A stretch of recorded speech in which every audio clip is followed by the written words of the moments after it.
예, 반갑습니다. 예, 저는 조광요턴 인사팀에서 근무하고 있는 이남도 과장이라고 합니다.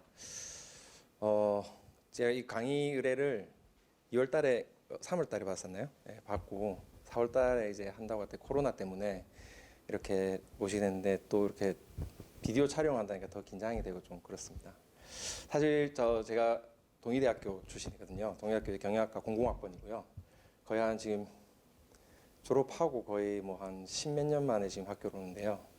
제가 재학하고 있을 때 그때가 군대를 갔다 와서 복학을 하고 3학년 때쯤 아마 취업 관련 이 교과를 들었었어요. 저도. 예, 그때 이제 막 취업 관련된 우리 인력 개발원도 생기고 맞대 그래가지고 그때 이제 이런 취업 교과목이 생겼었는데 그때 저는 많이 도움이 됐었어요. 실제 그때 뭐 그때 당시에만 해도 이제 이력서 뭐 쓰는 법, 뭐 이제 뭐 모의 면접 이런 걸 했었거든요. 이제 그런 걸 하면서 이제 대회도 하고 뭐 모의 면접 대회도 하고 지금도 하는지 모르겠지만 이력서 뭐 이렇게 써서 이걸 해서 또 평가를 해서 또 뭐 상을 주고 이렇게 한 거 있었어요. 뭐 자랑인지 아니고 그때 제가 다 1등을 했었어요. 저는. 예, 그래서 상품권도 받고 그랬거든요. 아무튼 취업 과목을 들으시면서 아마 많은 도움이 되실 건데요. 그래서 제가 제 후배이자 학생분들한테 조금이라도 도움이 되고자 합니다. 먼저 제가 이 교과목의 커리큘럼에 따라서 이제 저희 회사 지역 기업에 이제 소개를 하고 취업 관련된 내용들을 이제 전달하는 커리큘럼으로 되어 있다고 들었거든요. 그래서 먼저 제가 지금 근무하고 있는 저희 이제 조광요턴에 대해서 먼저 소개를 드리고요. 그 뒤에 이제 취업 관련돼서 저도 뭐 항상 너무 급변하기도 하고 어떻게 뭐 정확한 정보가 될지 모르지만 조금이나 도움이 될 수 있게끔 이제 한 자료를 좀 준비했으니까 그 부분에 대해서 이렇게 설명을 좀 드리겠습니다. 먼저 이제 저희 조광요턴에 대해서 소개를 드릴게요. 앞에 저희 이런 순서로 제가 쭉 안에 내용은 있고요. 제가 뭐 뒤에 설명을 드리기 전에 저희 회사 이제 홍보 동영상이 있어요. 한 3분 정도 길이가 되는데요. 이제 저희 회사는 먼저 노르웨이에 있는 요턴이라는 이제 페인트 회사와 다들 아시는 조광 페인트라는 국내에 있는 조광 페인트 회사 두 회사가 합작으로 해서 이제 들어와 있는 회사입니다. 예. 그래서 먼저 이 동영상을 먼저 한번 시청을 하시고요. 그 뒤에 자세한 저희 회사 소개는 드리도록 하겠습니다. The Earth is a dynamic planet, always changing under the extreme forces of nature. Erosion, corrosion, and fouling are nature's own way of claiming back the building blocks forming the visible planets. Man-made constructions, important to our modern societies, are equally exposed to these forces and need to be protected. Jotun is a global company dedicated to this task. We keep the world moving forward by providing industries with sophisticated solutions, protecting our future values. Just imagine what our world would look like without Jotun. 90% of all world trade is done by ship. If these vessels were not protected by coatings, your access to basic necessities would be extremely limited. Without proper corrosion protection, your supply of clean water would be severely compromised. Oil and gas facilities would be impossible to operate, limiting supplies like fuel, petroleum, and electricity.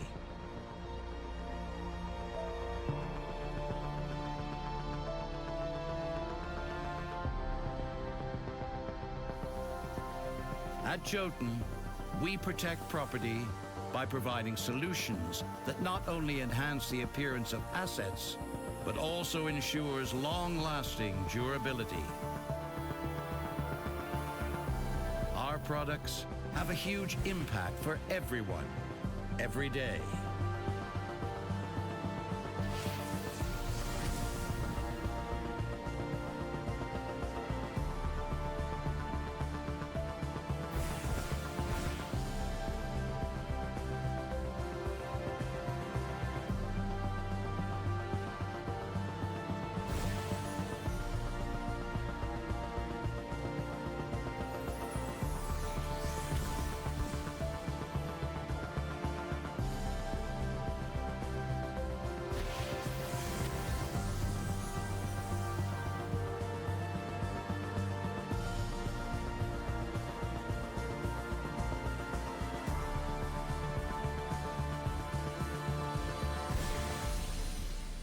No matter where you are in the world, Jotun won't be far away. As the world is changing, new challenges arise. Jotun is prepared for tomorrow by never losing sight of our goal. Jotun protects property.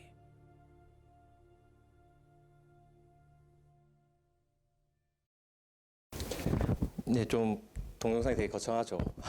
페인트 회사인데 막 그렇게 뭐 생활품을 조달한다 하고 막 이상한 이런 얘기하는데 저희가 이제 저희 도료라고 저희는 보도 페인트하고 도료라고 부릅니다. 도료는 일반적으로 이제 여러분을 보호하고 이제 미관을 개선하는 것도 있지만 이제 구조물들이라든지 여러분을 보호하는 데 주된 목적이 있습니다. 그렇기 때문에 그 보호하는 그 목적을 달성했을 때 고객들이 소비자들이 어떠한 베네핏을 가져갈 수 있는지 그걸 중점으로 해서 저희는 이제 그 동영상을 만든 거고요.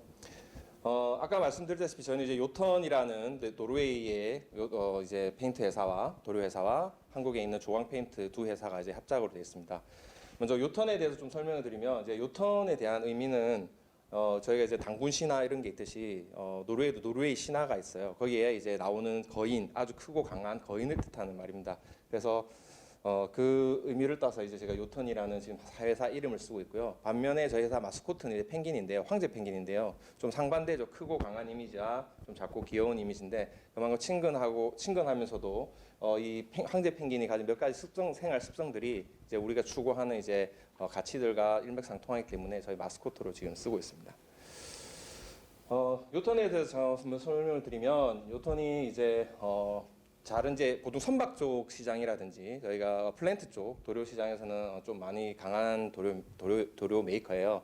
전 세계적으로 저희가 2018년도 기준으로 한 2조 원이죠. 예, 2조 원 정도의 매출을 하고 전 세계의 이제 페인트 메이커 중에 10등인데 그때 정확하게 8등을 했었어요. 매출 기준으로 했을 때. 그래서 우리나라에도 뭐 다 많은 이제 메이커들이 있죠. 아까 저희랑 합작인 조광 페인트도 있지만 뭐 많이 아시는 KCC라든지 그리고 제비표라든지 뭐 이렇게 여러 가지 페인트들이 있는데 이제 전 세계에서 봤을 때 매출 규모가 2조 원 그리고 세계에서 이제 탑10 안에 드는 이제 좀 큰 메이커 회사입니다. 컴퍼니는 지금 현재 한국을 포함해서 총 한 100여 국에 나가 있는데요. 62개 이제 법인이 설립이 되어 있고 그 중에 생산 설비를 가진 나라는 한 42개국, 한국에도 생산 설비를 같이 있습니다. 네, 그래서 총 100여 개국에서 이제 요턴이라는 메이커를 이제 저희가 판매하고 공급을 하고 있고요. 전체 직원은 저희가 한 10,000명 정도입니다. 글로벌 전체를 했을 때 한국의 요턴 직원은 현재 한 350명 정도고요.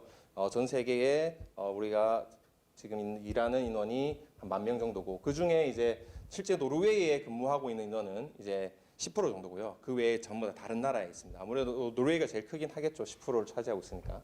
예, 근데 좀 다양하죠. 인종도 다양하고 국적도 다양하고 문화도 다양합니다. 그래서 좀 87개국에 저희가 한 국적을 가진 인원들이 지금 근무를 하고 있고요. 저희가 아까 말씀드렸다시피 펭귄의 그 습성들을 저희 회사가 이제 가지고 있는 4 베이직 밸류로 해서 4대 가치입니다. 그래서 로열티, 케어, 리스펙트, 볼드니스 네 가지가 저희 회사의 기본 가치로 해서 저희 회사 사원은 아까 전에 맨 마지막에 동영상에서 제일 마지막에 보신 요턴 프로텍트 프로퍼티라는 이제 그게 저희 회사 그룹의 사훈입니다. 비전이고요. 그래서 고객의 자산을 보호한다는 그런 비전을 가지고 비즈니스를 해오고 있습니다. 이제 조광 요턴에 대해서 말씀을 드리면요. 아까 말씀드렸다시피 두 회사가 합작을 했는데 양사가 다 오래됐어요. 요턴은 이제 1926년에 처음 설립을 해서 거의 이제 한 100년이 거의 다 돼 가는 회사죠. 그리고 하고 조광 페인트는 이제 창립 60주년이 몇 년 전에 있어서 이제 60년이 된 그 회사고 그 두 회사가 한국에 이제 1988년에 합작을 해서 정확히 지금 처음부터 지금까지 50대 50의 지분을 가지고 이제 한국에서 이제 영업을 하고 있습니다. 근데 실제 저희가 조광 요턴은 이제 조광 페인트는 조광 페인트 나름대로 이제 비즈니스를 하고 있고요. 저희 조광 요턴은 이제 요턴의 제품과 그다음에 생산 라인 그리고 모든 서비스 툴들을 가지고 이제 한국에서 이제 영업을 하고 있습니다. 쭉 보시면 저희가 이제 1988년에 이제 설립이 되어서 이제 처음에는 양산에 저희가 팩토리가 있었고요. 본사가 있었고 이제 그 회사가 좀 커져서 저희가 2009년도에 지금 이제 지사과학단지 내에 신공장으로 이전해서 지금 영업을 계속 해오고 있습니다. 이렇게 회사가 이렇게 생겼어요. 저희가 이렇게 보시면은 본사 지금 전경이고요. 뭐 R&D 센터, 저희 기술연구소도 같이 있고요. 그리고 세계에서 두 군데만 생산할 수 있는 우리가 내화도료라는 PFP 팩토리도 한국에 있습니다. 그리고 그뿐만 아니고 저희 지도를 보시면은 저희가 서울 쪽에 영업사무소가 있고요. 그리고 저희는 요 조선소 쪽에 많은 이제 비즈니스가 몰려 있기 때문에 거기서 활동하는 또 감리라는 특수한 부서가 있습니다. 제품을 이제 도료는 이제 판매하고 나서 끝이 아니고 정확하게 시공이 되었을 때 우리가 만들어진 퍼포먼스를 기대할 수 있기 때문에 정확하게 시공이 될 수 있게끔 현장에서 그런 사이트에서 이제 그 도장을 애플리케이션을 지도하고 하는 감리들이 있는데 그 인원들이 거의 150명이 돼요. 그 인원들이 지금 조선소가 있는 부산, 그 다음에 울산 그리고 거제, 목포 쪽에 우리 그쪽에서 지금 근무를 하고 있습니다. 저희 회사 이제 전체 조직도예요. 이게 이렇게 좀 많은 부서들이 있습니다. 저희가 그래도 지금 한국에서도 350명 정도의 인원이 근무하고 있기 때문에 저희는 이제 규모로서는 중견기업에 속하고 있고요. 네, 보시면은 저희가 우리 노르웨이에서 오신 이제 사장님이 한 분 계시고 그리고 조광 쪽에서 오신 이제 부사장님을 두 분이 계세요. 그래서 두 공동 대표로 지금은 되어 있고요. 그 외에 이제 저 경영 지원팀을 필두로 제가 일하고 있는 인사팀 그리고 구매 그다음 생산 쪽, 그다음에 공무, 그다음에 HSEQ라고 해서 물질 보건 환경 안전 관리 팀이 있어요. 그 이제 품질 쪽과 그다음에 저희가 유해 화학 물질을 다루는 회사다 보니까 보건 환경 안전 쪽에 굉장히 많이 신경을 씁니다. 예, 규제도 심하고요. 그래서 그 팀도 따로 있어요. 그리고 아까 TSS와 TS는 아까 전에 말씀드린 이제 우리 감리 부서와 그다음에 TS가 감리고요. TSS는 Technical Sales Support라고 해서 또 다른 이제 기술적인 서포터를 하는 부서입니다. 예. 그리고 마린 세일즈와 프로텍티브 세일즈라고 해서 우리 영업팀이 저렇게 있습니다. 우리 한국에서는 지금 마린 영업하고 중방식 영업, 플랜트 영업 두 비즈니스로 나뉘어져 있거든요. 이건 나중에 자세히 좀 설명드리고 그리고 마케팅, 그다음에 지금 기술연구소 이렇게 있습니다. 저는 실제 제가 요턴에서 근무한 지는 이제 한 8년 차 됐고요. 좀 많은 부서를 좀 다녔어요. 실제 저는 이제 감리 쪽에서도 일을 했었고요. 마케팅에서도 한 2년 일을 했었고, 그다음 영업 쪽에서도 한 2년 일을 했었고요. 지금은 이제 인사 쪽에서 일을 하고 있어요. 그래서 좀 여러 부서를 조금 다녔습니다. 먼저 이제 부서들에 대해 좀 소개를 드리면 우리가 이제 R&D 쪽을 보시면은 저희가 R&D 같은 경우는 아까 지금 100여 개국에 지금 조턴이 나가 있지만은 10개국에만 10개국에만 지금 R&D 센터가 있어요. 그만큼 한국이 우리 조선소 산업이 워낙 크다 보니까 그쪽에 포커스하는 부분도 있고 많은 EPC 업체들이 많죠. LG라든지 GS 칼텍스라든지 여러 이제 EPC들 있고 건설사들이 많다 보니 이제 그 엔지니어링에 대한 부분이 많습니다. 니즈도 많고요. 그러다 보니까 R&D 센터를 지어서 이제 저희가 이제 직접 고객들하고 많은 기술 교류도 하고 있고 그다음에 시장 상황에 맞는 제품들을 많이 개발하고 있습니다. 그래서 한 총 인원 한 200여 명이 되고요. 실제 한국에 근무하는 연구원들은 한 25분 정도 돼요. 이건 2019년도 기준이라서 한 두 분 정도가 올해 또 신입 연구원으로 지금 들어오셨고요. 예. 그래서 많은 제품 개발도 하지만 이제 기존의 제품들을 이제 개선해서 배합하는 그런 일들을 하는 게 우리 R&D 센터입니다. 그다음에 저희 생산하고 이제 SHQ인데요. 생산은 말 그대로 저희 아까 조턴의 제품들을 한국에서 그대로 가져와서 이제 생산하고 공급을 하는 이제 그런 생산 라인이고요. HSQ는 아까 말씀드린 우리 물질 보건 환경 안전 팀과 품질을 다루는 QA 팀, 이 두 팀이 합쳐져 있기 때문에 그렇게 풀 퀄리티 컨트롤을 위해서 이제 많이 노력을 하고 있습니다. 그리고 여기가 이제 TS인데요. 아까 말씀드린 이제 우리 기술 감리 부서인데요. 기술 한 150명 정도가 그 일을 하고 있댔죠. 근데 실제 이 감리 부서 같은 경우는 이제 페인트 회사에 좀 근무를 하려면은 근무를 좀 해봐야지 이제 회사가 어떻게 이제 우리가 무슨 제품을 팔고 있고 제품에 대한 특성을 알 수가 있어요. 저도 이제 감리를 했었고 감리를 했었기 때문에 이제 마케팅이라든지 그 영업을 할 수 있었었고요. 여기서 이제 현장에서 일어날 수 있는 많은 이제 상황들을 대처해주고 이렇게 합니다. 실제 페인트는 되게 생각보다 민감해요. 저희가 이제 아무데나 바르면 될 것 같지만 우리가 특히 연구소에서 설계된 그 제품이 정확하게 퍼포먼스가 이루어지기 위해서는 온도, 습도, 이제 여러 가지 환경적인 요인들을 고려해야 되기 때문에 그런 것들을 이 부서에서 인원들이 일일이 다 체크를 하면서 시공에 대해서 이제 보증을 합니다. 좀 우리 감리팀은 잘 하고 있어요. 그래서 많이 평가도 좋고 해서 그 고객사들로부터 많은 상도 받고 그때 큐레이터도 받고요. 우리 감리팀 덕분에 또 우리는 요턴의 감리 서비스가 너무 좋기 때문에 오너사들이 요턴을 쓰겠다라고 지정을 하는 경우도 많고요. 예. 그런 식으로 해서 이제 많은 성과를 내고 있어요. 그다음은 이제 요턴의 이제 비즈니스에 대해서 그럼 과연 요턴은 그러면 페인트를 파는데 어떤 페인트를 파는지 이제 한번 좀 설명을 드릴게요. 실제 요턴은 네 가지 비즈니스로 돼 있어요. 우리는 두 가지 거기를 또 다시 두 가지 세그먼트로 나누는데 여기 보시면 데코레이티브 비즈니스, 마린 비즈니스, 프로텍티브 파우더 이렇게 했어요. 데코레이티브는 우리가 일상적으로 말하는 이제 건축용 도료입니다. 우리 페인트에도 바르고 집에도 바르는 이쪽 도료고 마린은 우리 선박 쪽에 발리는 도료. 그다음에 프로텍티브는 이제 우리 플랜트 쪽. 우리 정유 플랜트라든지 발전소라든지 교량이라든지 발리는 이제 플랜트 쪽 도료고 파우더는 이제 분체 조류에서 특수 도료가 있어요. 근데 우리가 요턴은 지금 조광 요턴 같은 경우는 지금 마린하고 프로텍티브 쪽만 국내에서 영업을 하고 있습니다. 그 이유는 이제 우리가 조광 페인트와 합작으로 이렇게 영업을 하면서 조광 페인트 서로 간에 이제 비즈니스 영역을 갖다 나누어 놨어요. 조광은 이제 지금 한국에서는 건축용하고 파우더 쪽으로 비즈니스를 하고 있고 요턴은 마린 쪽, 선박 쪽하고 이제 프로텍티브 쪽, 우리는 퍼포먼스 코팅이라 부르는 두 부분만 이렇게 해서 지금 비즈니스를 해가고 있습니다. 그리고 이제 저희가 비즈니스를 해가면서 이제 뭐 많은 회사들은 이제 추구하는 바는 조금씩 차이가 있을 수가 있습니다. 근데 요턴은 이제 올가닉 그로스라고 이렇게 저희가 칭하는데 쉽게 이제 뭐 회사를 사들이거나 빠른 성장을 위해서 뭐 인수합병을 해가지고 회사를 사들이거나 기술력을 사들이거나 사람을 갖다가 뭐 이렇게 심하게 스카우트한다 그런 거는 조금 배제를 해요. 뭐 M&A는 거의 안 하고요. 이제 그렇게 해서 우리 순수 기술을 가지고 우리만의 기술을 가지고 이제 시장을 확장해 나가는 그런 부분이 있습니다. 물론 그런 부분에서 조금 장단점은 있어요. 이제 조금 시장에서 빨리 선점할 수 있다는 이제 M&A를 통해서 할 수 있다는 것도 있겠지만은 저희가 가진 순수 기술력을 하다 보면은 나중에는 그 레코딩이 쌓이다 보면은 우리만의 또 퍼포먼스가 쌓이고 우리만의 또 레퍼런스가 쌓이기 때문에 또 시장에서는 또 누구도 범접할 수 없는 그런 부분에서는 좋거든요. 또 그런 것 때문에 저희가 또 선박 쪽이라든지 퍼포먼스 쪽에는 조금 많이 강세를 띠는 이유가 있습니다.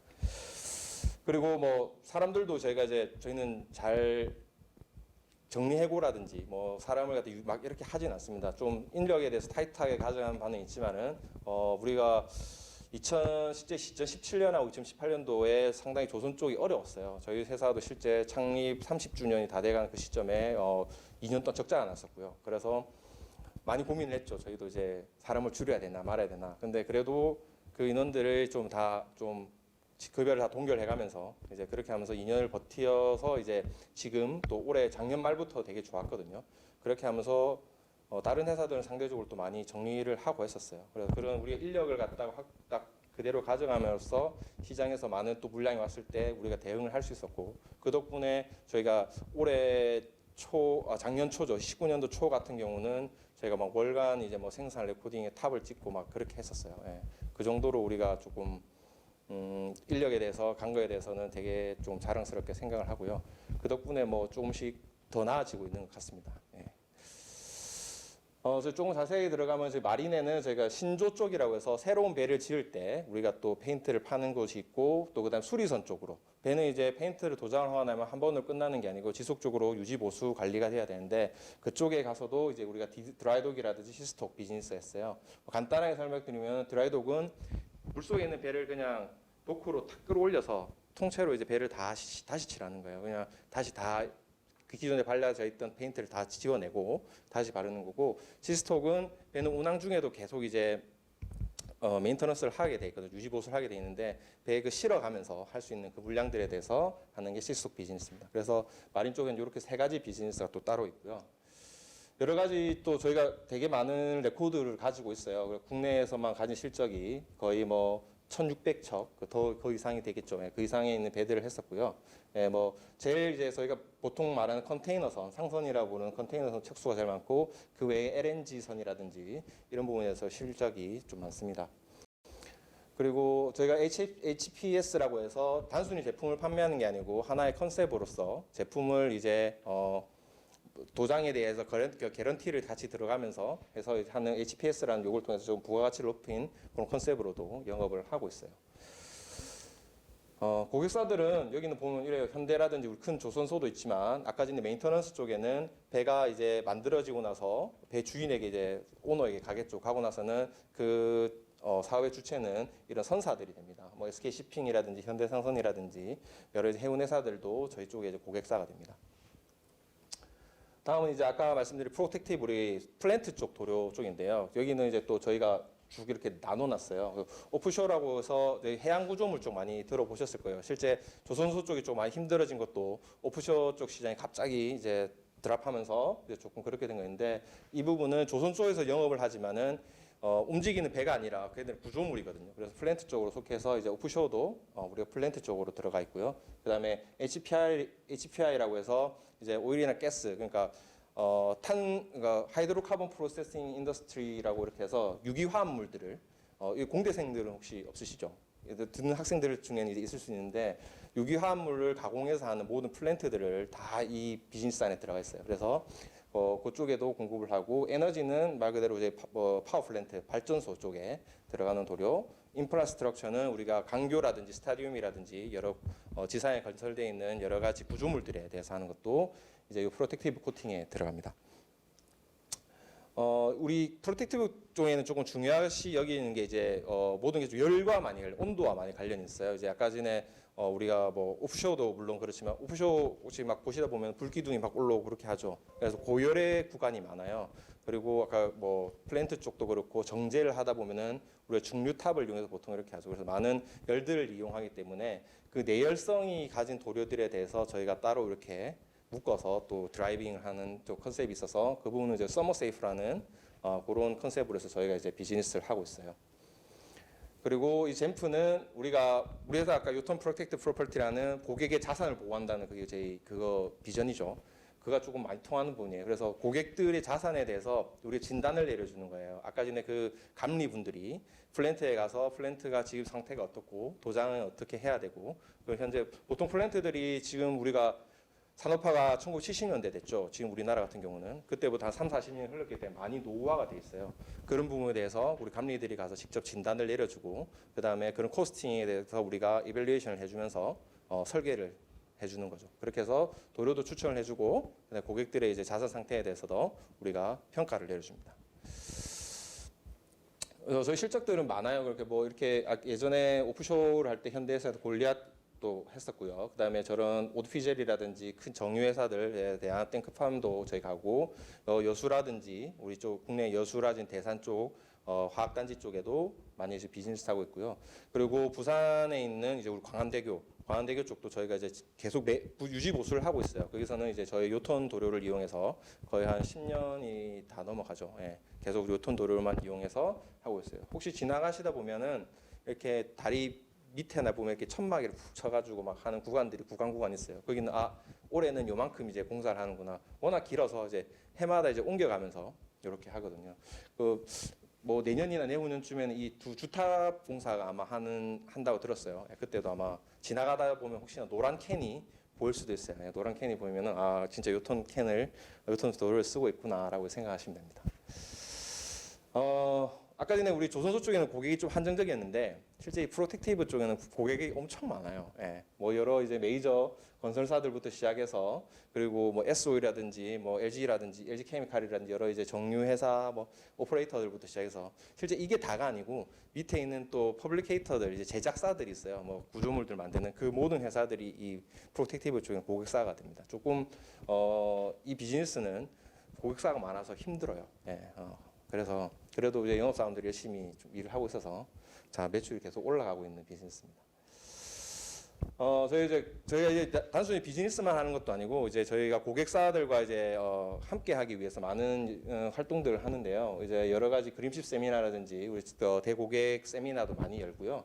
그리고 이제 고객들을 초청해서 학생들도 저희 회사에 이제 견학을 오시거든요. 그래서 팩토리 투어도 하시고 회사에서 이렇게 하게 되는데 동의대학교도 작년에 왔었던 걸로 제가 기억을 하는데요. 예, 왔어서 이제 팩토리 투어도 하고 합니다. 그리고 저희가 오프쇼라든지 코마린이라든지 이렇게 큰 행사에 항상 참가를 해서 저희 회사가 이제 그 자리를 채우고 가고 있고요.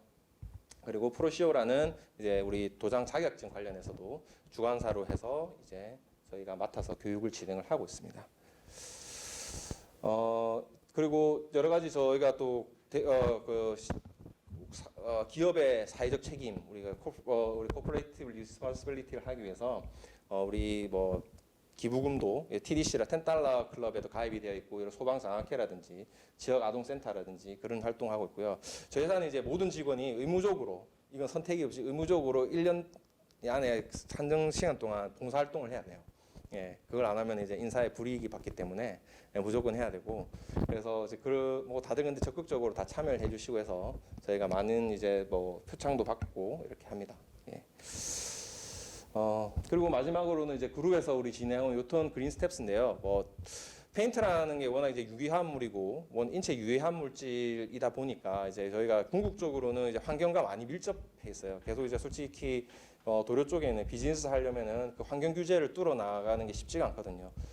그만큼 이제 새로 진입하는 회사들도 아마 거의 불가능할 거예요. 지금은.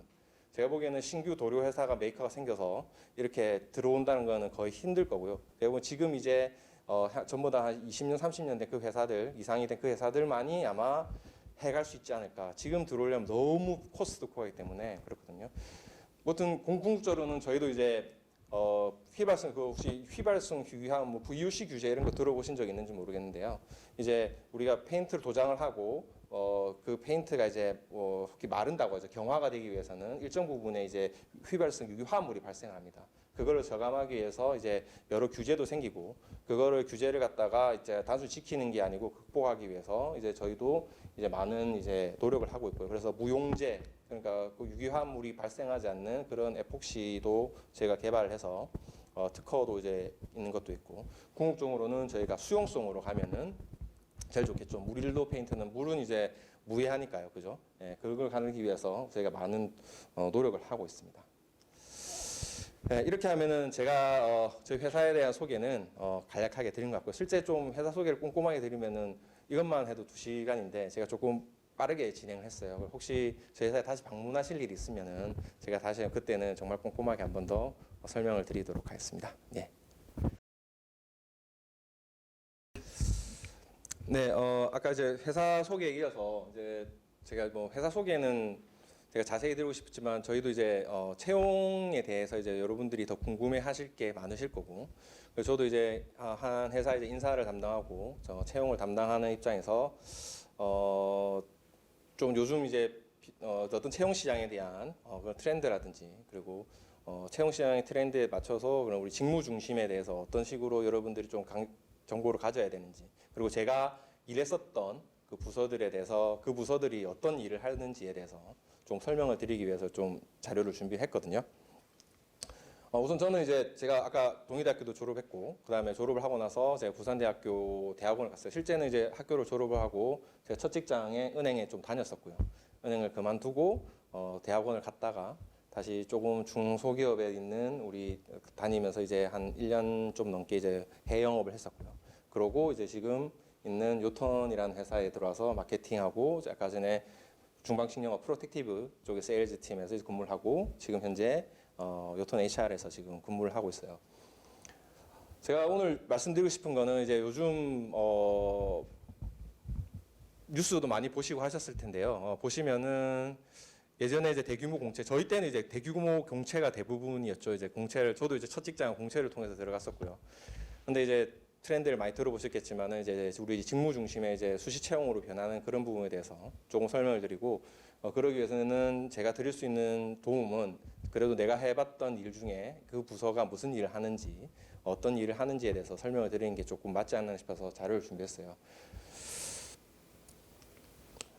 여러분 이제 이 그래프를 보시면은 뭐 복잡하게 보이지만 이제 우리 한국의 이제 그 경제 흐름이 나타나 있는 겁니다. 우리 뭐 국내 총생산부터 경제 성장률까지인데요.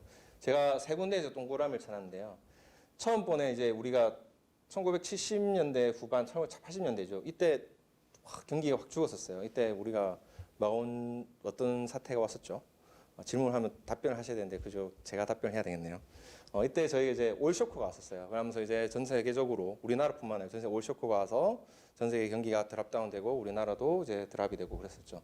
이때도 뭐 물론 취업도 어렵고 먹고 살기, 그때는 뭐 취업뿐만 아니라 온 나라가 이제 먹고 살기 힘든, 우리나라 자체도 이제 그때는 하나 발전하고 있었기 때문에 그 시기가 힘들었었고요. 그리고 이때 우리 1999년도, 2000년도 제가 공공학번인데 그때 이제 저는 이제 수학여행도 못 가고 그랬었어요. IMF가 터져서 이제 그때 했었는데 이때 이제 정말 최악이라고 했었죠. 그때는 이 정말 그때 정말 은행이 막 다 부도가 나고 막 이렇게 했었으니까요.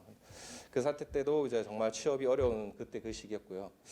그 다음이 이제 지금 제일 최근에 했었던 글로벌 금융위기가 왔어요. 예, 글로벌 금융위기가 오고 해서 또 한 번 또 힘들었었어요. 그래도 보시면 이제 우리 경제 성장률도 계속 총생산도 올라가고 경제 성장률이 업다운을 하죠. 올라갔다 내려갔다 올라갔다 하거든요. 근데 지금 보시면은 변화가 없어요. 그 뒤로 변화가 없어요. 변화가 없다는 거는 떨어졌으면 올라가는 기미가 보여야 되는데 올라가면 뭔가 산업이 부흥이 되고 붐업이 돼서 사람을 많이 뽑아야 되고 대규모 채용이 일어나야 되는데 지금 제가 판단하기에는 오늘 제 주관적인 입장이지만 제일 힘든 시기 같아요. 너무 길어지고 있는 것 같고요. 저도 이제 채용을 할 때 보면 학생들을 한 명이라도 더 안 떨어뜨리려고 그러거든요. 어떻게든 좀 한 번이라도 더 보고 저희가 많이 뽑진 않지만 그렇게 하는데 제일 힘든 시기가 지금이지 않는가 싶습니다. 또 특히나 올해는 코로나까지 지금 겹쳐서 더더욱 힘들지 않을까 싶은데요.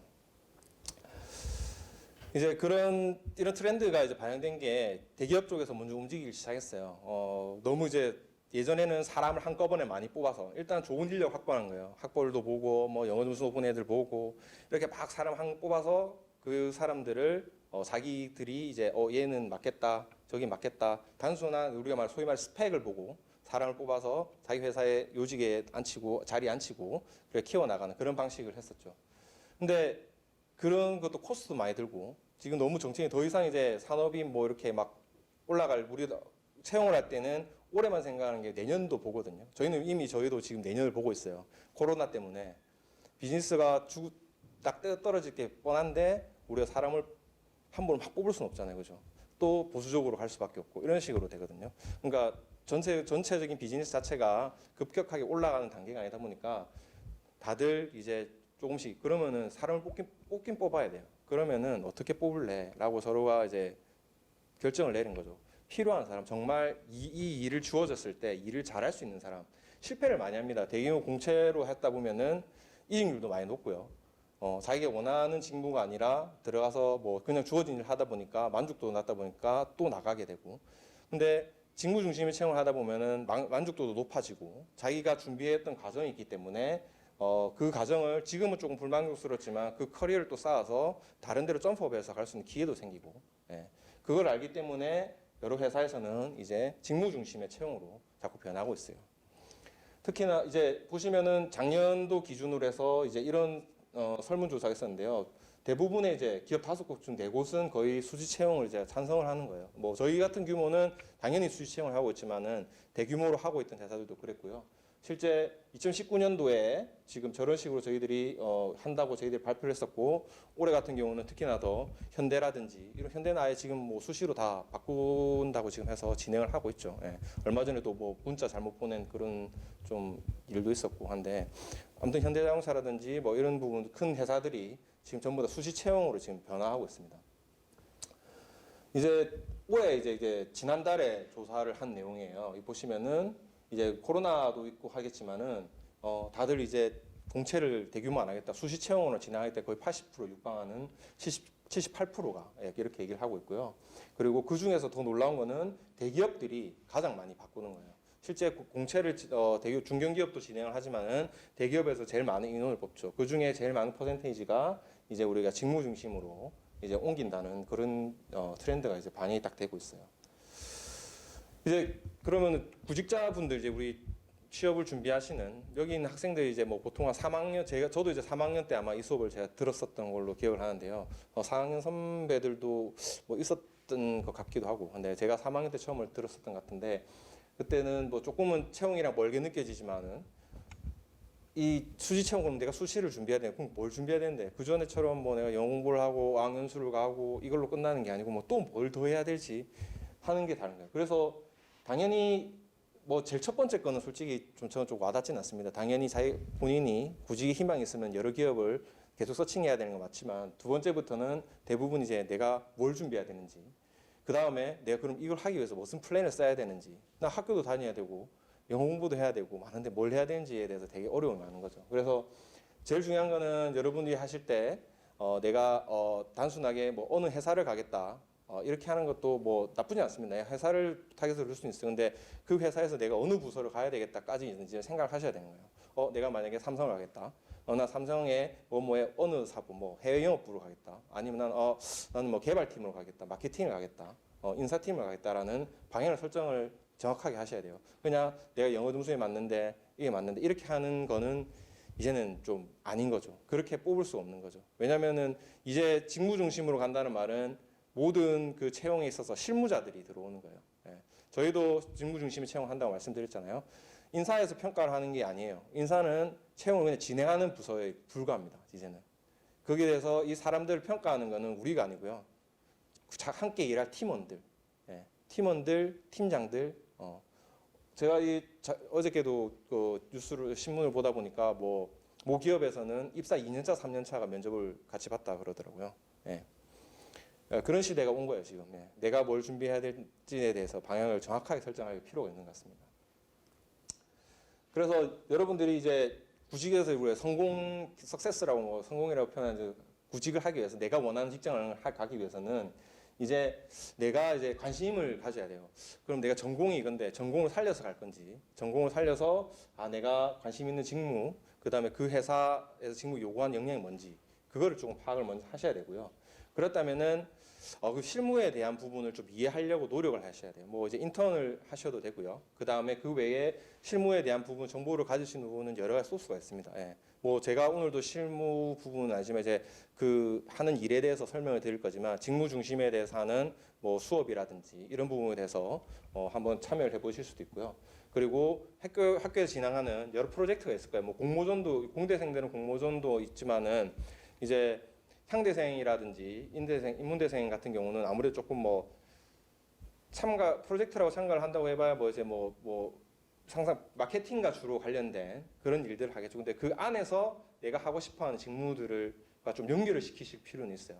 마케팅은 아주 오버롤한 그 이벤트거든요. 단순히 그냥 뭐 마케팅 홍보가 아니고 홍보를 짜기 위한 여러 가지 플랜도 들어가야 되고 여러 가지 일들이 있습니다. 그런 부분에 하면서 내가 이런 일을 하면서 그걸 갖다가 직무랑 연결시키는 그런 작업들을 좀 해주셨으면 좋겠고요.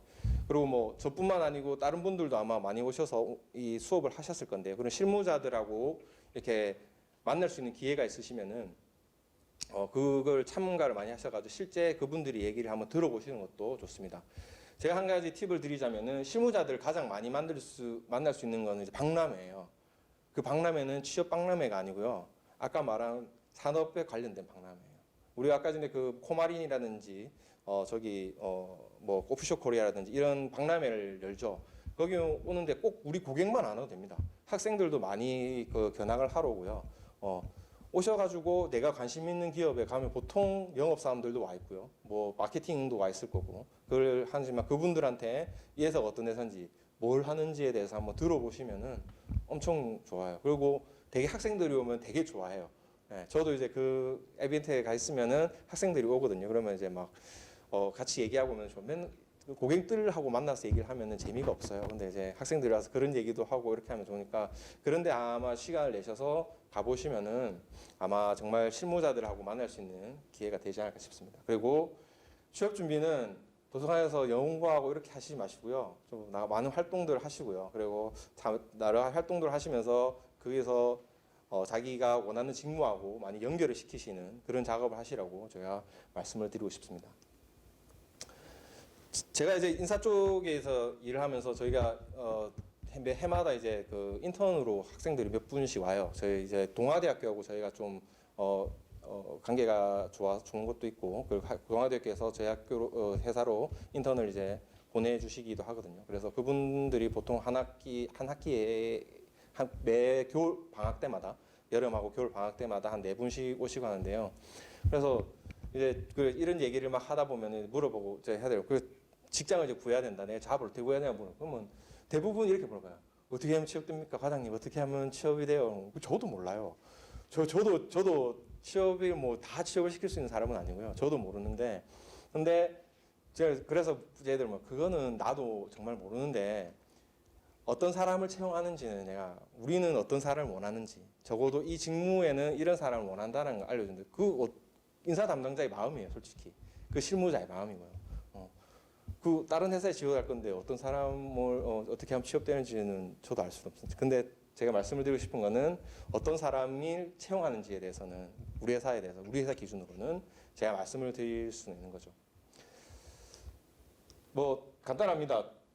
회사는 그냥 뭐 돈 버는 게 이윤 창출. 우리 상대생들이 이제 이 수업을 들으시면은 이윤 창출, 고잉 컨선 이런 얘기가 제일 우리 경영학 원론에 처음에 나오는 얘기입니다. 기업의 가장 큰 뭐 덕목은 지속 가능한 성장, 발전, 유지하는 거죠. 회사가 없어지고 나면은 많은 실업자가 생기고 하기 때문에 기업은 무조건 앞으로 나아가기 위해서는 이윤을 창출을 해야 되고 계속 성장을 해야 됩니다. 그럼 이제 답이 나오죠. 그럼 이걸 하기 위해서 그럼 회사는 어떤 사람을 원할까? 뭐 속된 말로 이제 돈 되는 사람. 회사를 왔을 때 우리가 월급을 줘도 아깝지 않은 사람. 우리 월급을 줘도 아깝지 않다는 거는 내가 이 사람을 연봉을 갖다가 3천만 원을 주고 고용했는데 네가 만들어내는 프로핏이 3천만 이상이다. 그 사람은 이윤을 창출하는 사람이에요. 그렇죠. 그리고 쉽게 말하면 저희가 이렇게 하는데 그래서 딱 뽑을 때 이 직무에 이 사람을 갖다 데리고 쓰면은 정말 우리 팀이 원활하게 되겠다. 우리가 잘 돌아갈 것 같다. 그런 사람을 원하는 거예요. 우리가 이제 뭐 회사에서 그럼 어떤 사람을 원하는지 한번 볼까요? 보면은 3순위가 이거예요. 대부분의 이제 취업 준비생들이 면접을 볼 때 이거를 준비를 하죠. 이 회사가 뭐 연역이 어떻게 되고 뭐 그런 거는 우리는 궁금하지 않습니다. 그거는 뭐 시험 치는 게 아니잖아요. 우리가 불어놓고 조항유턴 몇 년도에 설립을 했고 이 회사의 비전이 뭐고 그거는 입사를 해서 우리가 엄청나게 교육을 시켜요. 머리에 박힐 정도로 이제 모든 회사가 다 그렇습니다. 그 다음이 뭐죠? 이 사람이 커뮤니케이션 능력, 조직, 팀워크가 좋을까 말까? 이것도 고려를 해요. 이건 좀 중요한 팩터긴 해요. 이 사람이 우리 회사에 뽑으면은 우리 팀원들하고 잘 섞일까 안 섞일까? 근데 그것도 조금 이건 복불복인 경향이 있어요. 왜냐면은 그 팀원들이 어떤 성향을 가지고 있고 뭐 부서마다 그 직무에 따라서 성향은 있겠지만은 그 부서원 개개인들 그리고 그 팀장 리딩한 팀장이 어떤 성향의 사람인지는 그거는 조금 복불복인 거죠. 근데 제일 중요한 거는 직무에 대한 내가 이 직무에 적합한가? 내가 이때까지 해왔던 만들어왔던 그런 노력들 그다음 여러 가지 뭐 경험들이 과연 내가 이 직무랑 적합한지 그거에 대해서를 고민을 제일 안 하는 것 같아요. 제가 이력서만 받아봐도요. 적어도 이제 제가 뭐 영업사원을 뽑는다 했을 때 이력서를 봤으면은 적어도 내가 영업에 적합한 이유는 적어야죠. 여러 항목은 똑같을 수 있어요. 뭐 자신의 강점을 설명하시오, 자신의 약점을 설명하시오, 본인의 뭐 극복한 경험을 설명하시오, 뭐 이런 질문이 있죠. 질문은 쉬워요. 뭐 다들 근데 최소한 그 직무와 관련된 내가 영업사원이라면은 내가 영업사원으로 가지고 있는 장점이 뭘까?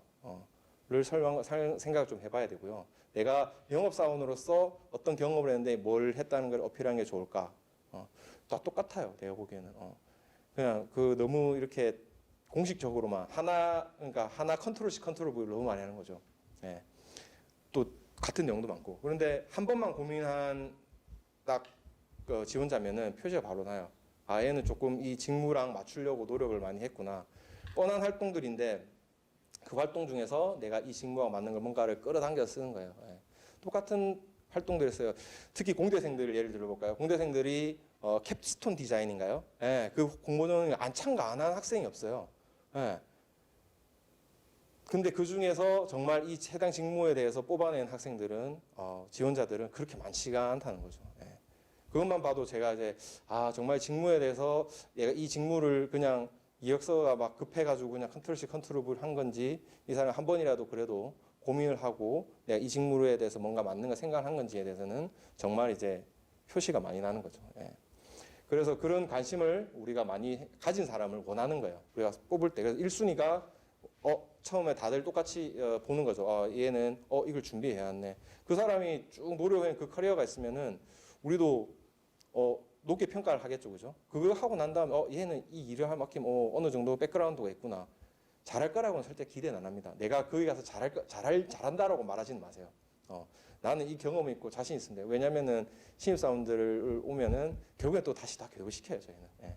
왜냐하면 회사마다의 툴이 있고 회사마다의 또 로직이 있고 여러 가지 뭐 규정도 있고 하기 때문에 또 산업마다 다르고 비즈니스마다 다르고 실제 뭐 제가 나중에 설명을 드리겠지만 저희 회사 같이 이제 B2B를 비즈니스를 하는 데가 있고요. 그다음에 커머셜 B2C를 하는 데가 있고 그때마다 또 달라요. 근데 그거는 생각하지만 내가 직무에 이 사람 이런 거 해서 정말 얘는 이 일을 하고 싶어 하는구나를 보여주는 거예요. 예. 그 다음에 우리가 보는 거죠. 그럼 얘를 뽑으면 어떻게 되지? 이 팀워크랑 우리 팀이랑 맞을까 안 맞을까? 조금 안 맞을 것 같기도 한데 그래도 일은 잘할 것 같아. 그럼 뽑아볼까? 어찌 될지 모르니까. 반대로 생각해볼까요? 그래 인재상 좀 맞는 것 같은데. 우리 팀에 잘 올 것 같아. 일이 안 되는데 이렇게 돼버리면 땡 탈락인 거죠. 예. 여기는 만들 수 있어요. 와가지고 적응이 되고 시간이 지나면 만들 수 있는데 이 부분은 본인이 가지고 오셔야 되는 거예요. 이 직무에 대한 조금 자기 애티튜드라든지 그런 부분은. 그래서 우리가 왓을 알아내기 위해서는 여러 가지 필요하지만 중요한 건 이제 직무에 대해서 우리가 조금씩 이해를 해봐야겠다라는 걸 갖다가 제가 말씀드리고 싶고요. 그래서 제가 경험했었던 이제 3가지 부서에 대해서 좀 설명을 드릴 거예요. 저는 이제 아까 말씀드렸다시피 이 회사에서 마케팅에서 근무를 했었고요. 그 다음에 영업으로 근무를 했었고, 지금 인사로 근무를 하고 있는데 이 3 부서에 대해서 어떤 일을 하는지 조금 설명을 드릴까 합니다. 처음 이제 마케팅입니다. 많은 학생들이 마케팅에 대해서 이제 관심을 많이 갖고 마케팅 부서에 들어가고 싶어하는 학생들이 참 많습니다. 특히 상대생들. 1순위가 거의 마케팅이 할까? 이게 너무 미화가 많이 되어 있어요. 실제 뭐 드라마에서도 너무 많이 나오고 팀장님, 실장님 해서 막 다들 이렇게 프레젠테이션 하고 너무 멋진 이제 팀인 거로 이제 보이는데 물론 그런 행사들을 하고 일을 하고 진행을 하긴 합니다. 근데 실제 제가 오늘 드릴 부분은 아까 B2B 기준으로 해서 우리 B2B 마케팅에서는 과연 어떤 일을 하는지에 대해서 조금 설명을 드릴까 합니다. 일단 마케팅이 이제 뭔지를 한번 설명해 드리면은 우리가 마케팅 원론이라든지 뭐 이런 책을 보면 있는데요. 제일 이제 마케팅이 이제 미국 쪽 학문이죠. 그래서 거기서 정의 내리는 거는 이렇습니다. 뭐 영어를 제가 읽을 보단 한국어로 하는 게 더 좋겠죠. 고객의 가치를 창조하고 근데 고객과 커뮤니케이션하고 그리고 전달하기 위해 조직체와 이해관계자들에게 이익이 되는 방향으로 고객 관계를 관리하는 일련의 과정이다. 이게 마케팅의 정의거든요. 이 위에서 이제 마케팅 하는 일이 다 나온 거예요. 이제 고객 가치를 창조하는 게 새로운 거를 이노베이션 하는 거죠. 그리고 고객과 커뮤니케이션 하기 위해서 커뮤니케이션은 단순히 대화의 커뮤니케이션이 아니고 홍보를 하고 고객들과 이제 만나는 접점을 만드는 거예요. 여러 행사를 진행을 하고 그거 하는 거고 그 만들어진 고객과의 관리를 하는 거예요. 마케팅 툴로서. 이는 B2C랑 좀 가깝겠죠. 고객 관계를 관리하는 거는. 그래서 이제 우리 B2B에서는 주로 이렇게 마케팅에서 잡이 나뉩니다. 우리가 보통 이제 프로덕트 매니저로 해서 PM이라 불리는 프로덕트 매니저입니다.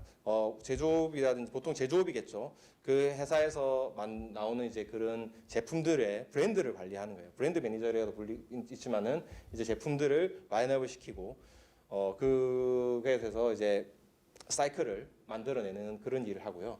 근데 브랜드는 이제 우리 여러 가지 이제 홍보 업무를 하는 거예요. 그리고 브랜드를 만들었다. 우리가 뭐 아이폰이라는 그 브랜드가 있으면은 그걸 갖다가 기획하고 홍보하고 그다음에 우리 삼성도 뭐 예전에는 애니콜이라는 브랜드를 썼다가 우리가 이제 스마트폰으로 넘어서 이제 지금은 갤럭시로 넘어서 그런 브랜드를 만들고 관리하는 게 이제 브랜드 매니저가 되고요.